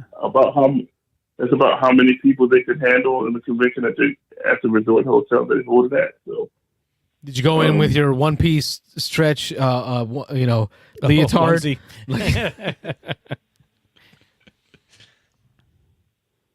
I don't know what you're talking about. Doesn't want to answer that. Don't answer that question. He did not say no. Good idea, Ron. He did not say no. Do not answer that. Played the fifth. So now, Ron, the other request I have for you, you've talked about Super Show a lot, and I used to love wrestling, high school, college, Stone Cold Steve Austin, The Rock, and Mankind, and all that stuff. You're going to be at Dice Tower East this year? No, I will not. Oh, come on! I'm going to be in. In Toronto. In lieu of that, Wayne, I will commit with you to go together to the showdown table. The show. What's it called again? Super Show. Super Show. Easy for you to They're gonna have a table of it at Jack. They did. Okay. And every time I walked by them at Dice Tower, I kind of did the hi, nod head, walk, look away. Like I don't know. Like I want to learn the game. Like I want. They had a setup. Yeah. I just how there's that one game that they keep looking at you like come demo, and you're like, no, I'm gonna go over there and eye contact and look at the freeze dried candies. I was like, Ron, can you bring a couple of decks or whatever it is and like introduce it to us? We'll play it. Let's go demo it. And like have fun with it and like get into it and be a Beans and Dice Super Show Showdown or whatever. We'll get Rob to record it. We'll get Rob to record it. I want to try this game. We'll get some T-shirts and we will rip them off live. Yeah, rip them off live while we play. You have to make sure the other guy from a couple weeks calls back in. If we're gonna rip shirts off. What was his name? Tex, the guy from Texas. Somebody from Texas. Yeah, you guys are driving people away from your show. Yeah, we lost 4 viewers in this call. I know. You see, and it wasn't me. Like it's all me. It's me. It's me. All right, so Ron won't be there, but Wayne, we should go at least demo it, learn it, try to figure out what is it that really got its nails into Ron. Into Ron and this community. I mean, you look at the photos on BGG and just it looks like a fun community of like just people having fun playing this game. So anyway, it is. They so in this year, like if wrestling, if the theme of wrestling specifically is your thing, they have basically an anime fighting game of it called Ikuzo that they're reprinting this year, and then they're kickstarting Super Lucha, which is saw that based on Lucha Lucha, which is nice. Yeah. So sweet. Yeah. That's neat. They're trying to get to different audiences. So and the games are 100% compatible. It's the same game, just with different cards. Good deal. Yeah, I just finished the memoirs by called Tyrus. So the book is called Tyrus. It's authored by That's his stage name. But the author is he's a contributor who's also a WWE champion wrestler, and a lot of his book goes through the early 2000s when he got into wrestling. And my father-in-law has always been into wrestling. He always tried to get me to sit and watch with him. So I know it's kind of been top of mind for me with Ron and his Super Show game.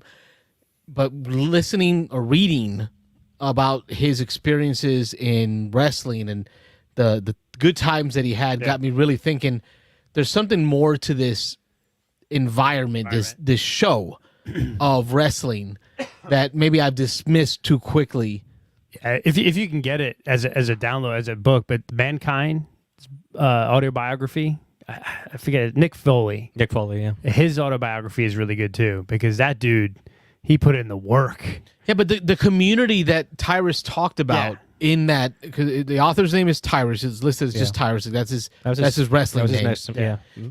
But I just finished his memoir about, I don't know, what do you call it? Biography? He's not dead. Yeah, He's not dead. Memoir is dead. Yeah, that'd be dead. Autobiography, yeah. But it's called just Tyrus. Yeah. But he talked about the people in that community that would constantly come back to lift him up, to help him, to support him.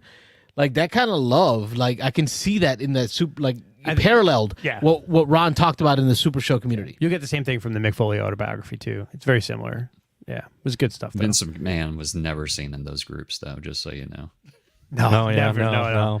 What's interesting is I went to college in Connecticut, about 30 minutes from the WWE headquarters.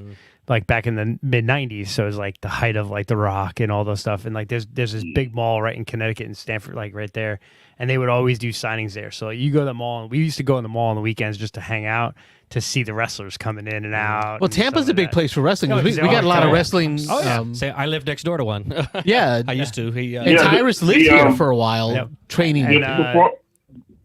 The performance center is down there. Yeah. The WWE performance center is. Now you talked about McMahon, Mike, but Tyrus specifically talks about the impact that McMahon had on him, but more importantly, the impact that his wife had on him. Yeah. Like when he got let go the first time from WWE in the early aughts, because it wasn't until this last couple years that he got his championship belt. He talked about the words of kindness and support that she provided to him in the hotel lobby. Like that really drove him to fight to get back.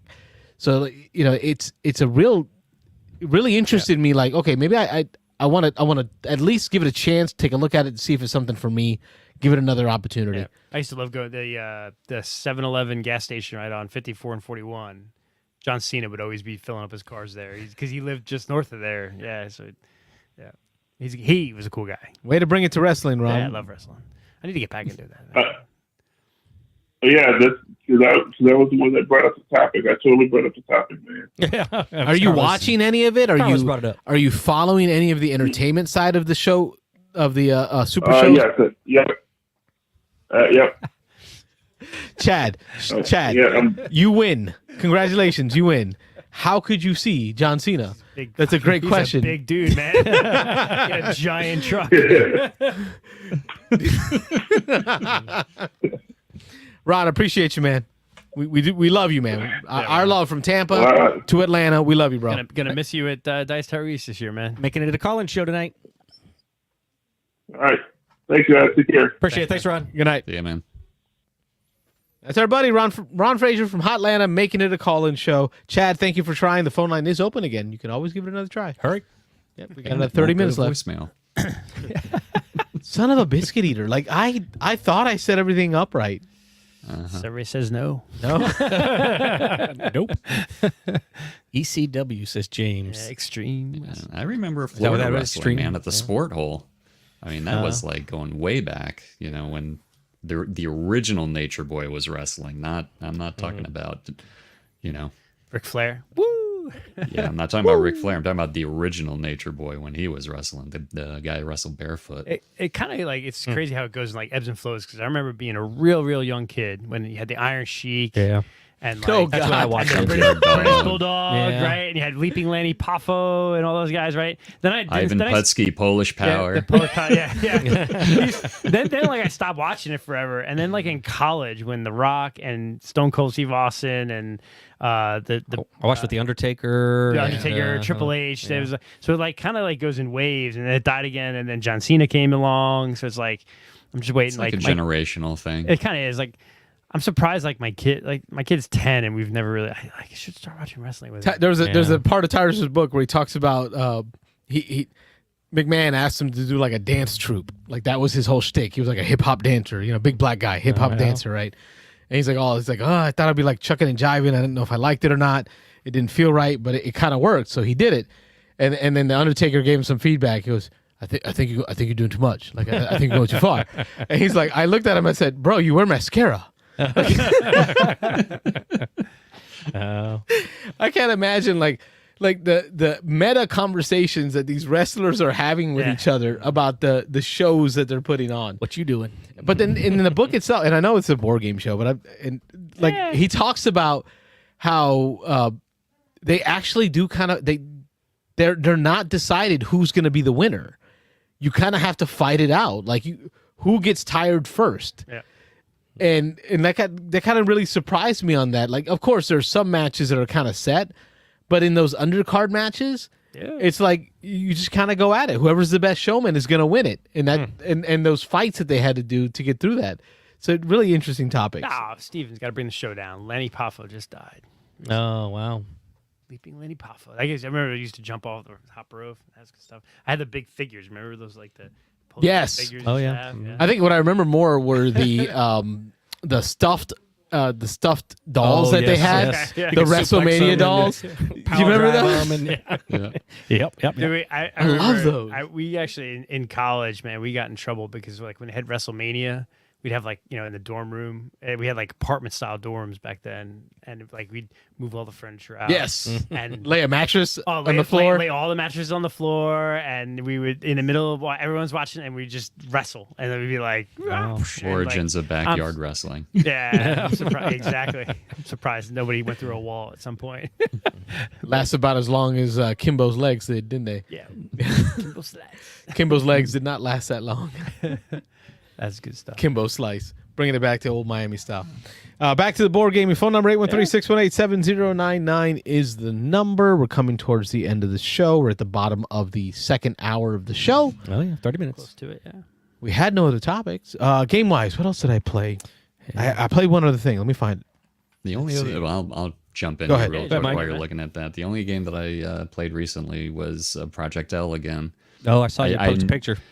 Yeah, I knew it was going to hit the table more because it's a little bit lighter. There is some strategy to it, but it's easy to get to the table. It's colorful. People, as soon as they see it on the table, oh, what game is this? What kind of Tetris game is this? So I actually played with 3 players this time. That was the first time. And yeah, I mean, I like it. I mean, it's not going to get anywhere near my top 20 probably. I haven't played with any of the expansions yet. So hopefully I'll get into those and maybe it'll add another layer of strategy to it. But there is definitely some strategy as far as lining up for what they call the master action, where you can drop 1 piece on each of your 4 puzzles that you're allowed at the max. Yeah, it was pretty good. I liked it, and my grandson loves it. So he requested to actually play it when he was over. So that always makes you feel good when kids are asking, "Oh, let's break out that board game and play it again." So If I remember correctly, when that was like a Kickstarter too, right? Yeah, I think the original it's one done was. a Original couple one. of Kickstarters, Yeah. and this last one was like the collector's edition or the collector's edition. I don't think I backed it because it seemed like it was like expensive for the It was weight. a little pricey. Yeah. Yeah, a little pricey for the weight. What you got? Well, it's because they bought all those. The dual-layer boards and all the pieces. There's a lot to it. It was the marketing. Like, did you see what that company did to create their commercials? They literally went out and bought a red camera. I don't know if you're into any content creation, you understand the value of stuff. Those red cameras that they make Oh, they're for ridiculous. yes, they bought. No, they didn't hire a team. They bought like red cameras to film their own commercials. Like it's like, hey, we made a lot of money on this Kickstarter. Let's splurge, right? And they did. I don't know. I know I created that game. Ended up at my house for about a month because Diego sent me his copy, and I kind of played around on the laser cutter and made him his own chest to hold it all in.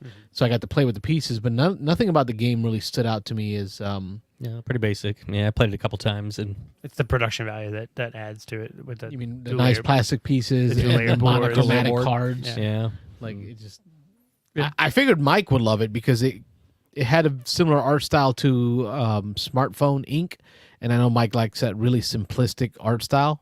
Am I wrong? Yeah, I hit the nail on the head. I love that clean art.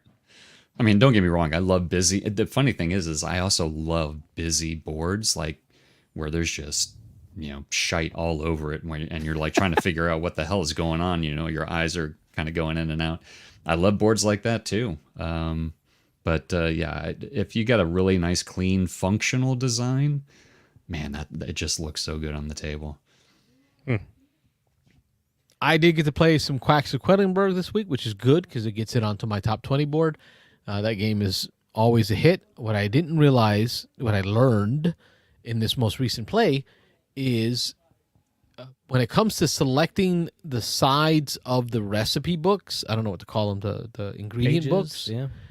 Apparently, there's a number of banners, right, to indicate this is from set 1, 2, or 3, or 4, right? But they should all be the same set number. I didn't get that. That's a little like the bookmark.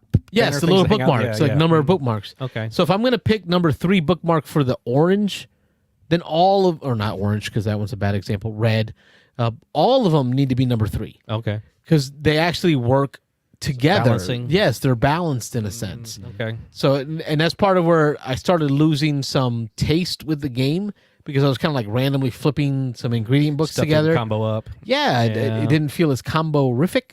But when I reread the rule book to get it set up on the table, I'll message, learn from Carlos, if you're going to pick set 3 for a set of ingredients, all of them should be set 3. Okay. Didn't know that. Me neither. Yep. It's still a great game. The BGG components are amazing. The BGG marketplace components, what is it? Meeple Geek Up Source? Bits or whatever. Yeah, Geek Up Bits. I can't remember the name of the company that did it. But they're great. It's just a fun light game. Oh, by the way, there's Tuscany. Oh, is it over there? Below space. Yeah, way over there. Way separated. I don't know how he saw that. That's crazy. Well, because that was a purchase. That was a But he remember. Yes, I know. Flashback earlier in the show. Kyle. But the reason it's over there, Kyle, is because it's where is it? Camera 2. There it goes. It's way over here because it was a random purchase on sale on Amazon. Oh, that's the random purchase Amazon sales shelf. not really because there's a lot of. There's 17 of Definitely them. not. Definitely somewhere not. around here. I did get Maneuver for $1 at the Dice Tower Flea Market. Nice. That was pretty cool. Nice. Let's see. Help me out. We got 20 minutes left or so. Help me out. There you go. there you go. There's the help. Beans and Dice Podcast. State your name. Where are you calling from? Hello and good evening, gentlemen. This is Nick from Wesley Chapel. Nick Oben, how are you? Nick. Hello. I miss having your feet under my table. Oh, all right. Let's Oh, move on. man. Moving right along. It's not even past It midnight is well yet. after 10. Yeah. Well after 10 o'clock. Trying to make Rob jealous over there. Yeah. Well, I've had plenty of that. And what's funny is I'm still waiting for you guys to take your shirts off and dance or whatever. Well, I know. Well, we were talking about it the earlier. hell We is talked going about on it. here, Rip off our man? shirts at Dice Tower Dice East. Tower East, yeah. Super show. Yikes. That's funny. What you got going on, Nick? Yeah, hey. Sorry for the. I was meant to call in earlier, but I'm actually coming to you live. But I never after turned the having- phone You lines couldn't off. have. You couldn't have, so don't feel bad. job. First hour, the phones were not yeah. working. Perfect. Coming to you freshly putting away Stone Spine Architect. Ah. The boys and I just finished this latest addition to the Role Player Tale set of games, right? Set in the same, by Thunderworks games, set in the same world as all of the other role player games, Role Player and Cartographers and Cartographer's Hero and all of those, and Lock Up and all those games. So, yeah, it's good. It's good. I know, Mike, I know you were interested in this one. I know you're a big fan Yep. of that world. Yeah. It's good. What's funny is this one definitely does fall into the category of a game that I backed and forgot. Back it and forget it. So I forgot a lot of the play until I went to go watch. I watched Rodney's video, and then I went through the rule book myself real quick. Super simple family weight game, but I forgot that the core mechanic is a simultaneous draft mechanic, a la Wonderful World or Arcana Rising or Seven Wonders. I mean, any of those. You're basically building. I'll do a real quick beans. You want a real quick beans? Yes, please. Let's do it. Okay. Basics. In Stone Spine Architects, you play as a monster architect. You are building the dungeon that the adventuring party will one day come through. So you're the one that needs to make the winding caverns and the winding tunnels filled with traps and slimes and goblins. Like you're the one making the dungeon. That's the game. That's the basis of the game. The main mechanics. I feel like Vlados Vatel did something like that. Vlados Shavatel? Okay, that's his cousin, Vatel. Vatel's his cousin. Shavatel's Dungeon Pets, right? He made a Dungeon Pets where you have to like make the dungeon, kind of an idea. That's what we're doing here in Stone Spine Architects. All right, you're nice. like this big Minotaur dude or whatever. Oh, is that the one with the Minotaur wearing the vest? Yes. I am so weirded out by that cover. That cover, like, yeah. And here's why. I'm just gonna say it. Like in Florida, they enacted a law that if you panhandle, you have to wear like a fluorescent vest. So anytime you go towards downtown or parts of university where I'm from, the university area, all kinds of characters show up in their fluorescent vest to be able to panhandle in the middle of the street. So, like, whenever I look at that cover, all I see is a panhandling Minotaur. Are you really associating those two things together? Wow. How is that? Have you met him? Dehumanizing.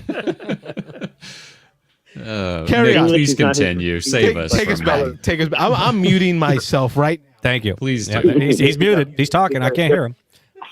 Right now. Perfect. Okay. So you are drafting these cards that you lay out over the course of 4 rounds. Each round, you're going to end up drafting 4 cards, and you're going to construct a 4x4 grid. So, Carlos, you'll like this right away. One of the pros is it's a determinate end game. 16 turns. 16 turns is the game. You're going to draft 16 cards. You're going to make a 4x4 dungeon.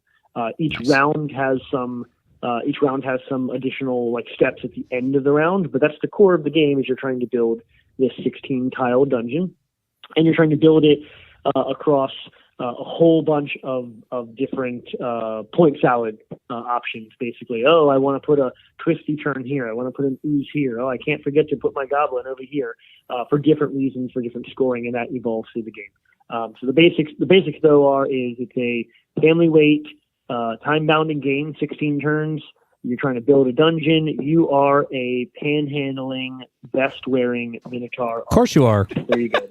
There's your basics. More you know.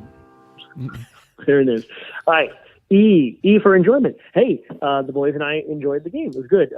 The boys really got into some of the decisions where you're kind of almost hopping up and down, or in the case of Leo, literally hopping up and down, like which one. It has those card drafting moments where you're looking at a hand of 4 cards, knowing you're not going to see them again. Which one do you need now, right? And so those kind of tight decisions where you're almost never going to count on the perfect card being there, but when it is there, it's like, I can't believe I got the turn that I needed, because you're trying to construct this path through your dungeon, and you need certain icons on the cards, and then you get it, and it's like, that's great. So it has all of the enjoyment factor of puzzly, icon matching, path creation, drafting that you'd expect, where like every time you see your hand, it's like, ooh, what's this? Or, oh man, I didn't get what I need. Crap, what do I do now? So those moments are definitely there. I don't think it separates itself from other games that do that. I will say that. It is actually, hearkening all the way back to Seven Wonders, one of the original simultaneous drafting cards where you're hoping to get the cards you need. It's not different from that. It's just, well, now I'm making a dungeon and there are goblins and treasure chests, as opposed to, ooh, I need that science symbol, right? Like in Seven Wonders. So, you know, it's nice. It's nice as far as enjoyment goes. We definitely had fun. If you're into this world, all of the artwork is the same. I guess we're getting right into aesthetics. I'll segue into aesthetics. That's A, right? Is Yep. it A? Or Hopefully. E Oh, would be good. aesthetics. Or A, right? A, Never mind. yep. Duh. Jesus, Yeah, you need to put down the rum. No, Quit drinking, man.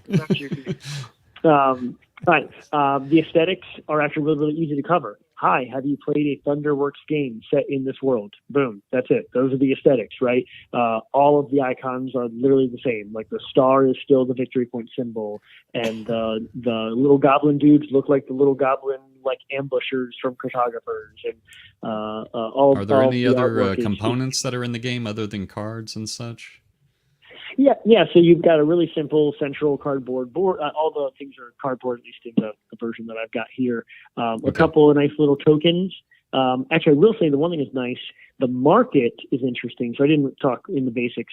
Between each round, you go to the market, just like in Role Player, actually.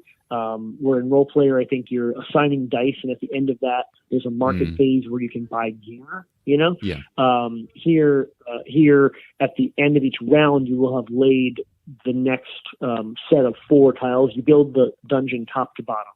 So all 4 on the top, then the next round is all 4 on the second row, then third row, then fourth row. Between each one of those is a market phase. And the market phase is interesting because they use the shape of the 3 of the tokens. There's circular tokens, which are small, and they're going to be one of like 4 or 5 different things.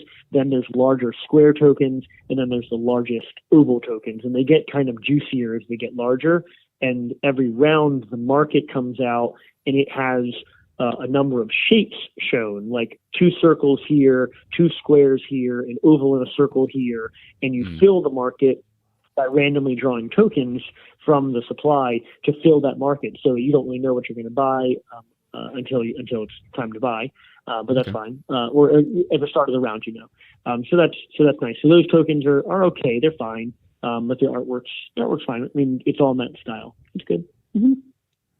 Oh, and then there's a little puzzle piece, which I had to like fret over Leo not breaking, but that's fine. We won't throw him under the bus too much. You create your player board. Your player board starts with, because your player board, you're going to build these 16 cards all at once, all over the course of the game. You start with the top, like the entrance to your dungeon, and it's this little puzzle piece that you put together. So that's cute. Gives you a little thing. And then there's like a big archway that shows the start, because you're also dealt a blueprint card. The master architect has dealt you a blueprint, and it's like a guide. It's like a scoring guide. Like, hey, for this game, you want to build a dungeon that has these elements at various places in the dungeon. So if you can imagine, again, the 4x4 grid, 2 over and 3 down there should be a goblin there, right? And like, he'll tell you that. And if you do that, you get extra points. If you don't do it, it's fine.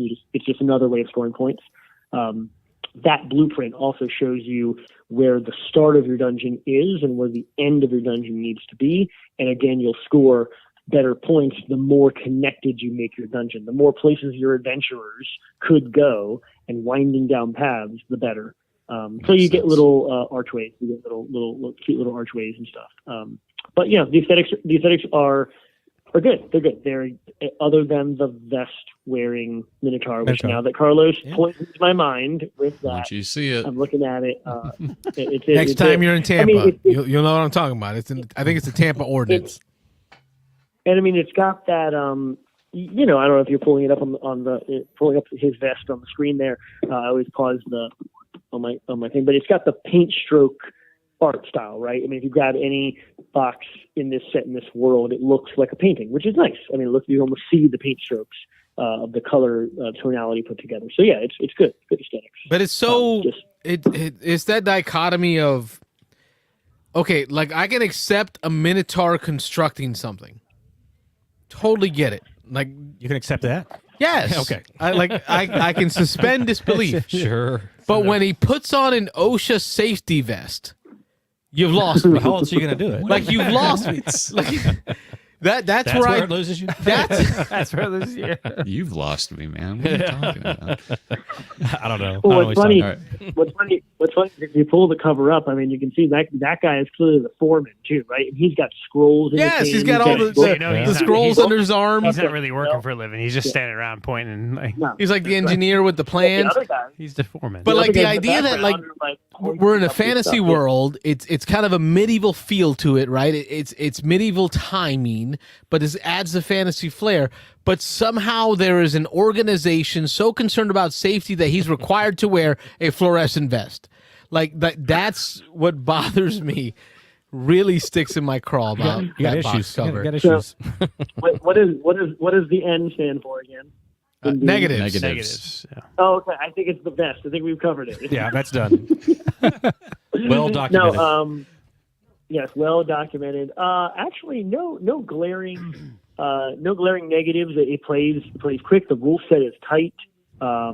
If anything, is a lot to keep track of from a point salad standpoint. I haven't gone into all the ways of scoring, but I could. It would take a while because I haven't even covered them all. I mentioned like the routing you got to take care of. You've got your blueprint you got to take care of. There's a global goal that the master architect wants all of the dungeons to aim for. Then every round you get to get a new challenge card. Every round of the first three.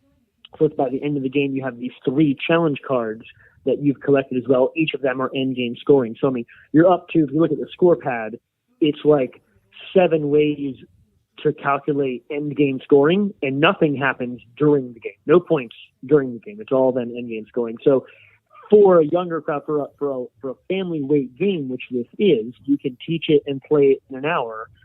It does end up becoming a little bit of a, at the end of the game, let's see what happens, because I was not keeping track of all that, kind of thing for younger players, right? So I mean, maybe that's the only mild negative is the first play, you may not actually have a great feel for how you're doing unless you are really paying attention. Every time you draft a card, running that card through like 6 filters. Does this help with the global goal? Does it help with my 3 challenge cards? How is it on the route? How is it on my blueprint, right? I mean, all these things are like every draft decision requires you to go through that filter, or you just say F it and you just say, oh, it's a pretty picture. I like it. I want this in my dungeon. This is the armory. I want the armory in my dungeon, Oh, right. And how much money it earns you for the revenue that round. So that may be my only negative is for a simultaneous drafting game, every decision, there's 16 decisions to make. You're looking around the table being like, is everyone ready? And then invariably someone's not, because they're going through that list of things in their head. It's like, oh crap, what about this? What about that? What about this? Right. So there you go. That may be my only mild negative. That'll go away with multiple plays. And of course, it's just also point salad. It's a point salad game. So what you going to do? In summary, hey, a great family weight game with simultaneous play aspects and lots of ways to score points while you're creating a dungeon, which is neat, especially if you're into this world where you're used to creating, for instance, the character via role player, and then using that character to fight bad guys via role player, Monsters and Minions, the expansion, or fending off attacks and building up your civilization being cartographers. Now you're kind of rounding out the story of this whole world while you get to build the dungeon as the vest-wearing Minotaur. So in summary, I like it. It's good. I don't think, like I mentioned earlier, I don't think it does anything wildly different from your other simultaneous draft, puzzly, which card do I need and why games. Think It's a Wonderful World or Seven Wonders. It's Right. not wholly different from them, but it is set in this world. So if you like that, that's cool. And there you go. I would say, as the final analysis, having backed it as a Kickstarter, so by definition I bought it before I tried it, I would say it is a try. I would say it is a try before you buy, just because I don't think it does anything wildly different. The only exception to that would be if for the price point you are a completionist and you just want a role player tale game, another one, right? You've already got role player, monsters and minions, cartographers, lockup, right? The list goes on. Yep. You've already got those. This game does not actually retail for that much. I think it's 40, 50. That's So not bad. average nowadays. Average nowadays. No, that's for that below price average point- nowadays. Yeah, there you go. I mean, because it's not. I mean, I'm holding the box as if you guys can see it. There's not much to it. Hey, Mike, take me to the cover right there. Right there. Pause it right there. Oh, All no, right. I'm I gonna was go back. wrong. I was wrong. I was gonna say, The, man. the centaur or the minotaur is not wearing a No, vest. not no He's wearing vest. like a frock No. coat. Now Yeah. He's the upper class artist minotaur. did a great job, right? The artist is inferring a vest through the use of a top coat and a Wow, what a It's stretch. like, is that a scarf? What do we call that? What a stretch. Sure, yeah. Right, because he's got this thing wrapped around his neck that's like a vibrant yellow color coming down. It almost looks like a safety vest. That's his It jacket. looks like he's wearing an OSHA vest. Okay, He's wearing like an orange, almost military-like frock coat thing with with a yellow scarf. Yeah, it looks militaristic to me. No, that's not a scarf. That's his lapels from his jacket. Oh, is it the lapel? And he's Okay, got I a can't see vest from here. underneath Yeah. it that's the same color. Gotcha. Okay. All right. because it looks like a bright yellow OSHA vest. No. You Stretching need to that stop out. drinking tonight. Yeah, man. that's a stretch. You're the That's one a that's. stretch. Yeah, I have one drink. All right. In summary, No, You know I'm talking to what? Carlos. No, Carlos no, is no, the no. one. I gotta make sure I call in at 9:55 and get us to 10 o'clock, not waiting until Exactly. 10:30. Yes. no, that's Too late, okay. Too late. So In summary, though, No. if I have cartographers, like everything you said, That's a different Everything game. you 100%, No. though. is it Yeah. 100% different Yeah, I don't though? think this is- Yeah. they're all in the Yeah, same no, it's universe, great. right? But they're different games. Like all Yeah, you yeah, said to me, Cartographers. It's got Cartographers is your drafting. simultaneous roll and write or flip and write or whatever. Flip and write, right? Flip I mean, and this is write, yeah. this is simultaneous. Yeah, simultaneous drafting of oh, cards completely different. and construction. Exactly. Yeah, Instead of drawing, I'm putting a card on. Got it. Putting Yeah, a on card grid. down. Card on a I grid. All Now you're just being contrarian. All right, sarcasm. Yeah, right. Very different. So, Nick, Plus, yeah, sorry, I was gonna say, no. Before you go, make sure you plug the game day. And are you bringing Yeah. Wormspan? Oh, that's yeah, absolutely no. 2 days from now, on this Saturday, the Wesley Chapel Board Game Group and friends, anyone at all is welcome. We'll be making a triumphant return to the old location of Your Turn, which is now Uptown Creamery, an ice cream creamery, which we're really excited to visit. Their hours on Saturday are just from 2 to 9, so that is the game day. The game day is from 2 p.m. to 9 p.m. this Saturday, Uptown Creamery in Zephyr Hills, right there where Your Turn used to be. And they are excited to have us. This has actually been in the works ever since we kind of talked to Dan and Sarah, previous owners, and they had actually already talked to the owners of Uptown Creamery and said, people might want to come here and play board games just for old time's sake. And they were really excited about it. And so I reached out to them and they were happy to have us. So Nice. that'll be on Awesome. Saturday, March 30th, 2 o'clock. And Should be good. Wormspan. I will be bringing this game. Yeah, I will be bringing this game, Stone Spine Architects, for those that want to check it out. Try it before you buy it.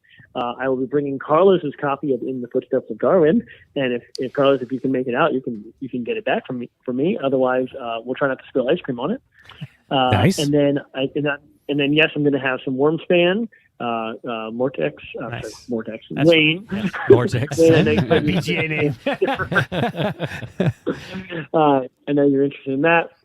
I'll probably bring Acropolis just because it fits in that same Weight. spot of like family weight, small box, and also relatively new to me. I only have like 2 plays since I got this. What about that? Was it Quest for El Dorado? Or Oh, that's a good one.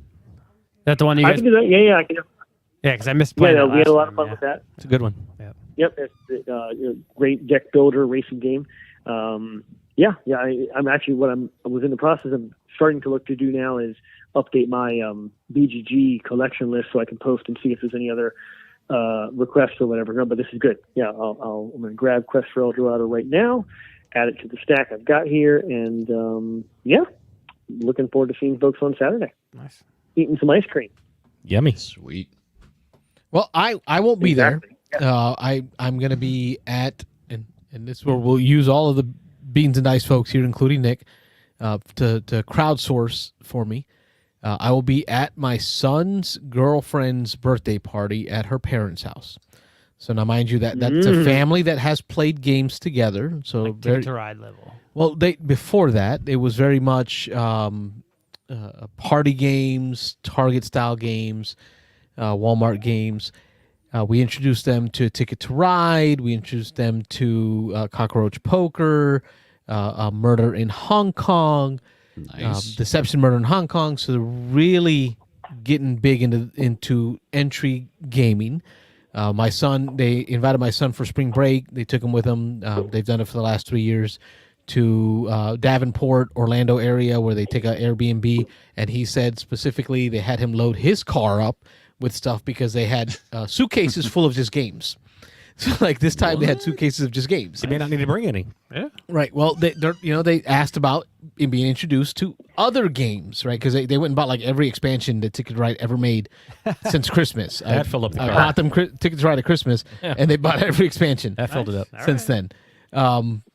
What type of games should I bring with me? Now, my wife Melissa, she told me, ready, set, bet. She's like, it's going to be a birthday party. Yeah, that's a There's good going to be a one. lot of people. Oh, yeah. Ready, set, bet is a right answer, and I didn't even think about it. I immediately wrote it down. Great one. Yeah. So I'm at church writing my devotionals, like the pastor's preaching, and I'm writing my notes. But like on a little side note of my journal, I'm writing list of Sure, games right. that were like popping in my head. Typical So I got a Catholic. small list there. I was just looking at right. But y'all know what I have. Yeah, quacks and Yeah. gizmos. Do you have, Gizmos, green- Gizmos. Do you have Gizmos Green would be Team good. wins? Green team. Wins. They actually bought it. Two Oh, okay, copies. cool. They Yeah. bought 2 copies. They got it. So that way they can have enough players. Green team wins. I heard Rob say kill team. Kill team, yeah. Kill team.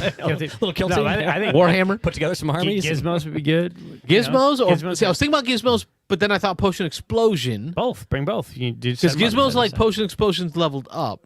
Steven the same. in the chat saying long shot dice. Long shot dice game is a good one. We have taught Long Shot the Dice game at Dice Tower.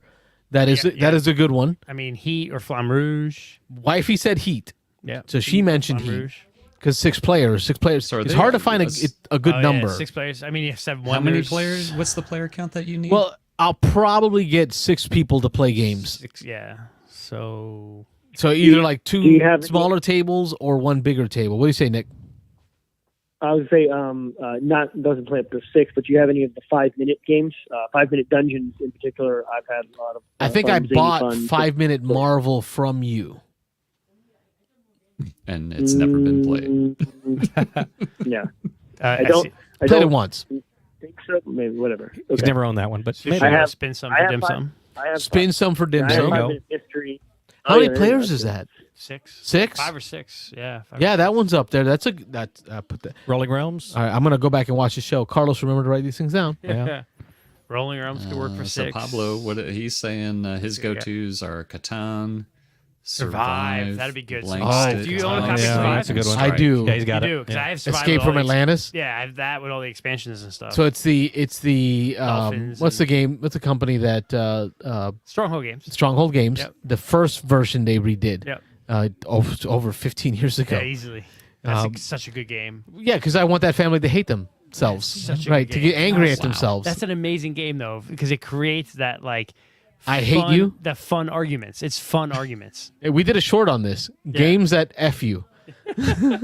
No, but like, Survive's such a good game. I played that like a couple months back. It was so good.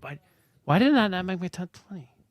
I got to double check my top 20 because I played that game and I. All right, Nick, give me one more option. TI, You know, Mike. TI4 plays at 6. I mean, so I'm always a big fan. I'm always a big fan of simultaneous plays for things like Welcome to, or even cartographers that we were just talking about. But I would go Welcome to over cartographers. It's just that Welcome to is a theme, at least, that people can. Everyone lives in houses, right? You live on a street, and it's simultaneous plays, so that's always fun. Yeah, Melissa's been bugging me to get Welcome to back to the table. Pablo said Strike. You got 2 copies of Strike right up there. I do. I see regular Strike and I see what. You know Harry what? Strike Potter, is a good Harry opener. Potter Strike. That or not even an opener. I think a good closer. Like when the libations have really gotten Yeah. set in, like a nice tournament of Strike. That's a good one. Yeah. Does All right, No well, thank you. Thanks play at 6? I don't have no thanks. Uh, And I really want to stay away from party games. Like I have Telestration. Yeah. What's the? 'Cause I wanna For Sale? introduce- Do you have for sale? I don't. I Oh, want For to Sale's great at introduce 6, yeah. like board games. Right? They do the party game thing. So I introduced Ticket to Ride. They want to play a game of that with us. My Little Scythe. That's not bad, Actually, I think Robert. that's a pretty good one. Yeah, that's a good if one. they really like that, they can Clash of Cultures. step up later to full Scythe. But Clash of Cultures. There's the answer. yeah, there you go. On tour. Two. Yeah, actually, you have Imhotep over there. That's a good 2 to 4. Yeah. 2 to 4. Backstabby. Yeah, a little bit. But no, Survive. You got to bring Survive. They will love Survive. And I haven't played that in probably 15 so years. fun. Been a long time. We played it Those tiles are so good. Yeah. 10 plus years Good ago. call, Pablo. Captain Sonar. Yeah. Pablo Good stuff. says, Good. Catan. What else did he they say? Survive. Yeah. Survive. Yeah. Then Steven Strike. said TI4. Yeah. TI4 is great. I was so mad Carlos, once I did you jumped already off. mention- What's Go that, ahead. Nick? Did you already mention Skull? I was gonna ask thinking Skull about earlier. it. Yeah. Skulls? Oh, Yeah, there Then you you run down go. the other list. I don't call Skull a party game. No. It's It- not a party game. How dare No. you? It's not. It's not big enough to be a party game. I think it plays 6. Right? Yeah, you can You do can put 6. 2 together. No, the one copy I have has 6 different And they coasters. asked me for my copy of Cockroach Poker for spring break. My son had to borrow it and take it with him because they wanted to play more Cockroach Poker. So they do enjoy that stabbiness. Yeah. You're like, I'm gonna get you. So no, I think Pablo's comment was he jumped off the boat and survived. He was so mad. He just jumped off the boat he was sharing. Steven says Skull King. That's one I've wanted to play. You don't own that, I don't believe. I you? do. Oh, do you own that? I really wanted to can't play remember that. what. Either Mike Lorenzo got me a copy. I want to play. Nope. In a game trade or one of the Christmas events. It's around here somewhere. Another one, Galaxy Trucker. I haven't seen that. You have Galaxy Trucker. Vlada. Yeah, Chavaddle. that's a fun one. Spottle. Like the chaos of a party game. That, All right, that Nick. timer. You know, Thank you, Nick Nick. is still on the phone here, guys. No, he's done. He's fine. I know. I'm enjoying it. Actually, no, Galaxy Trucker is a good call. My boys and I played that one time, and that's zany fun. You're That's a fun one. Grabbing things, trying to put your ship together. So, but yes, I'll let you guys go. It is after 11 now, so I Thank you for didn't calling do in, it Nick. over There you 10. go, Nick. Good night, Nick. Yeah. Good night, man. I have a Appreciate good it. one. Thanks, Nick. I'll see you Saturday, man. I've been trying to talk myself out of tell myself no, Mansions of Madness is not the right answer. No, it's too long. You That's got not to it. think of like quick hitting games that you can get an hour. It's so good though. It's is, so But not, good. not at a It party, is. not at a With, birthday with party. 2 or 3 people, but yeah. I don't Other care. people. I'll sit like Rob and I have done that. Rob, And Robert and honestly- I Well, have gone that's to like different.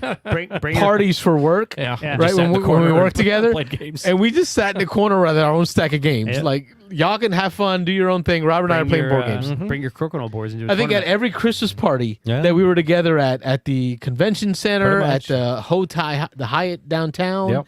we would just set up a board game, Splendor. I think we played Splendor at Christmas parties. Everybody else is doing the whole Christmas party dancing stuff, and Robert and I are just playing board games by ourselves. Dim light. bring play your board games. crokinole boards and do a tournament. Oh, crokinole! My son loves crokinole. There you go. You got 2 boards. Yeah. Yeah. All right. Good answers. Some Good call. ideas. Some I'm ideas. going to follow this back up. Mike, any closing thoughts for the folks at home? Nope. Wayne. No, it was good. I'll say, Mike, it was good doing the podcast again with you the past week. Hopefully, we'll get a little more frequent, guys. I know that we did in January, and we had high hopes of doing it more frequently, and then February, March kind of screwed the pooch. But Life. but we'll get Life, back to man. it. We have a bunch of cool topics. I think. I really want people to listen to the podcast. We did our top 5 Kickstarter games, so please comment, let us know in the Discord channel what do you guys think of it. Give us your thoughts on what your top games are and what other future topics you want us to talk I about. haven't listened yet, but I have a feeling those lists are going to be very different lists. They were pretty different. They were pretty different. Guess no crossover there. Yeah, but no crossover at all. None.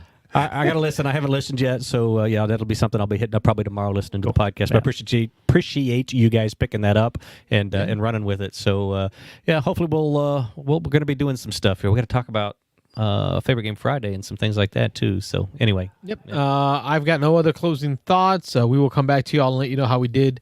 We'll post up in the Discord and the recent plays what the final outcome of this game is. Yeah. Because we're going to wrap up our play of Dune, Imperium, Rising. Uprising. Tight right now. Get it man. right. It's gonna be a close Get it right. game. So, I'm Carlos. I'm Rob. I'm Wayne. Now, Mike. Thanks for watching Thanks, the Beans and Dice podcast. Good night, Don't everybody. forget to like and subscribe. Share with your friends at home. Let them know what we're up to. Let them know what we're doing. Please. See you next week with the Board Game Rundown podcast call-in show. Please be there. Call in. Like show up. Don't beg. Bye, everybody.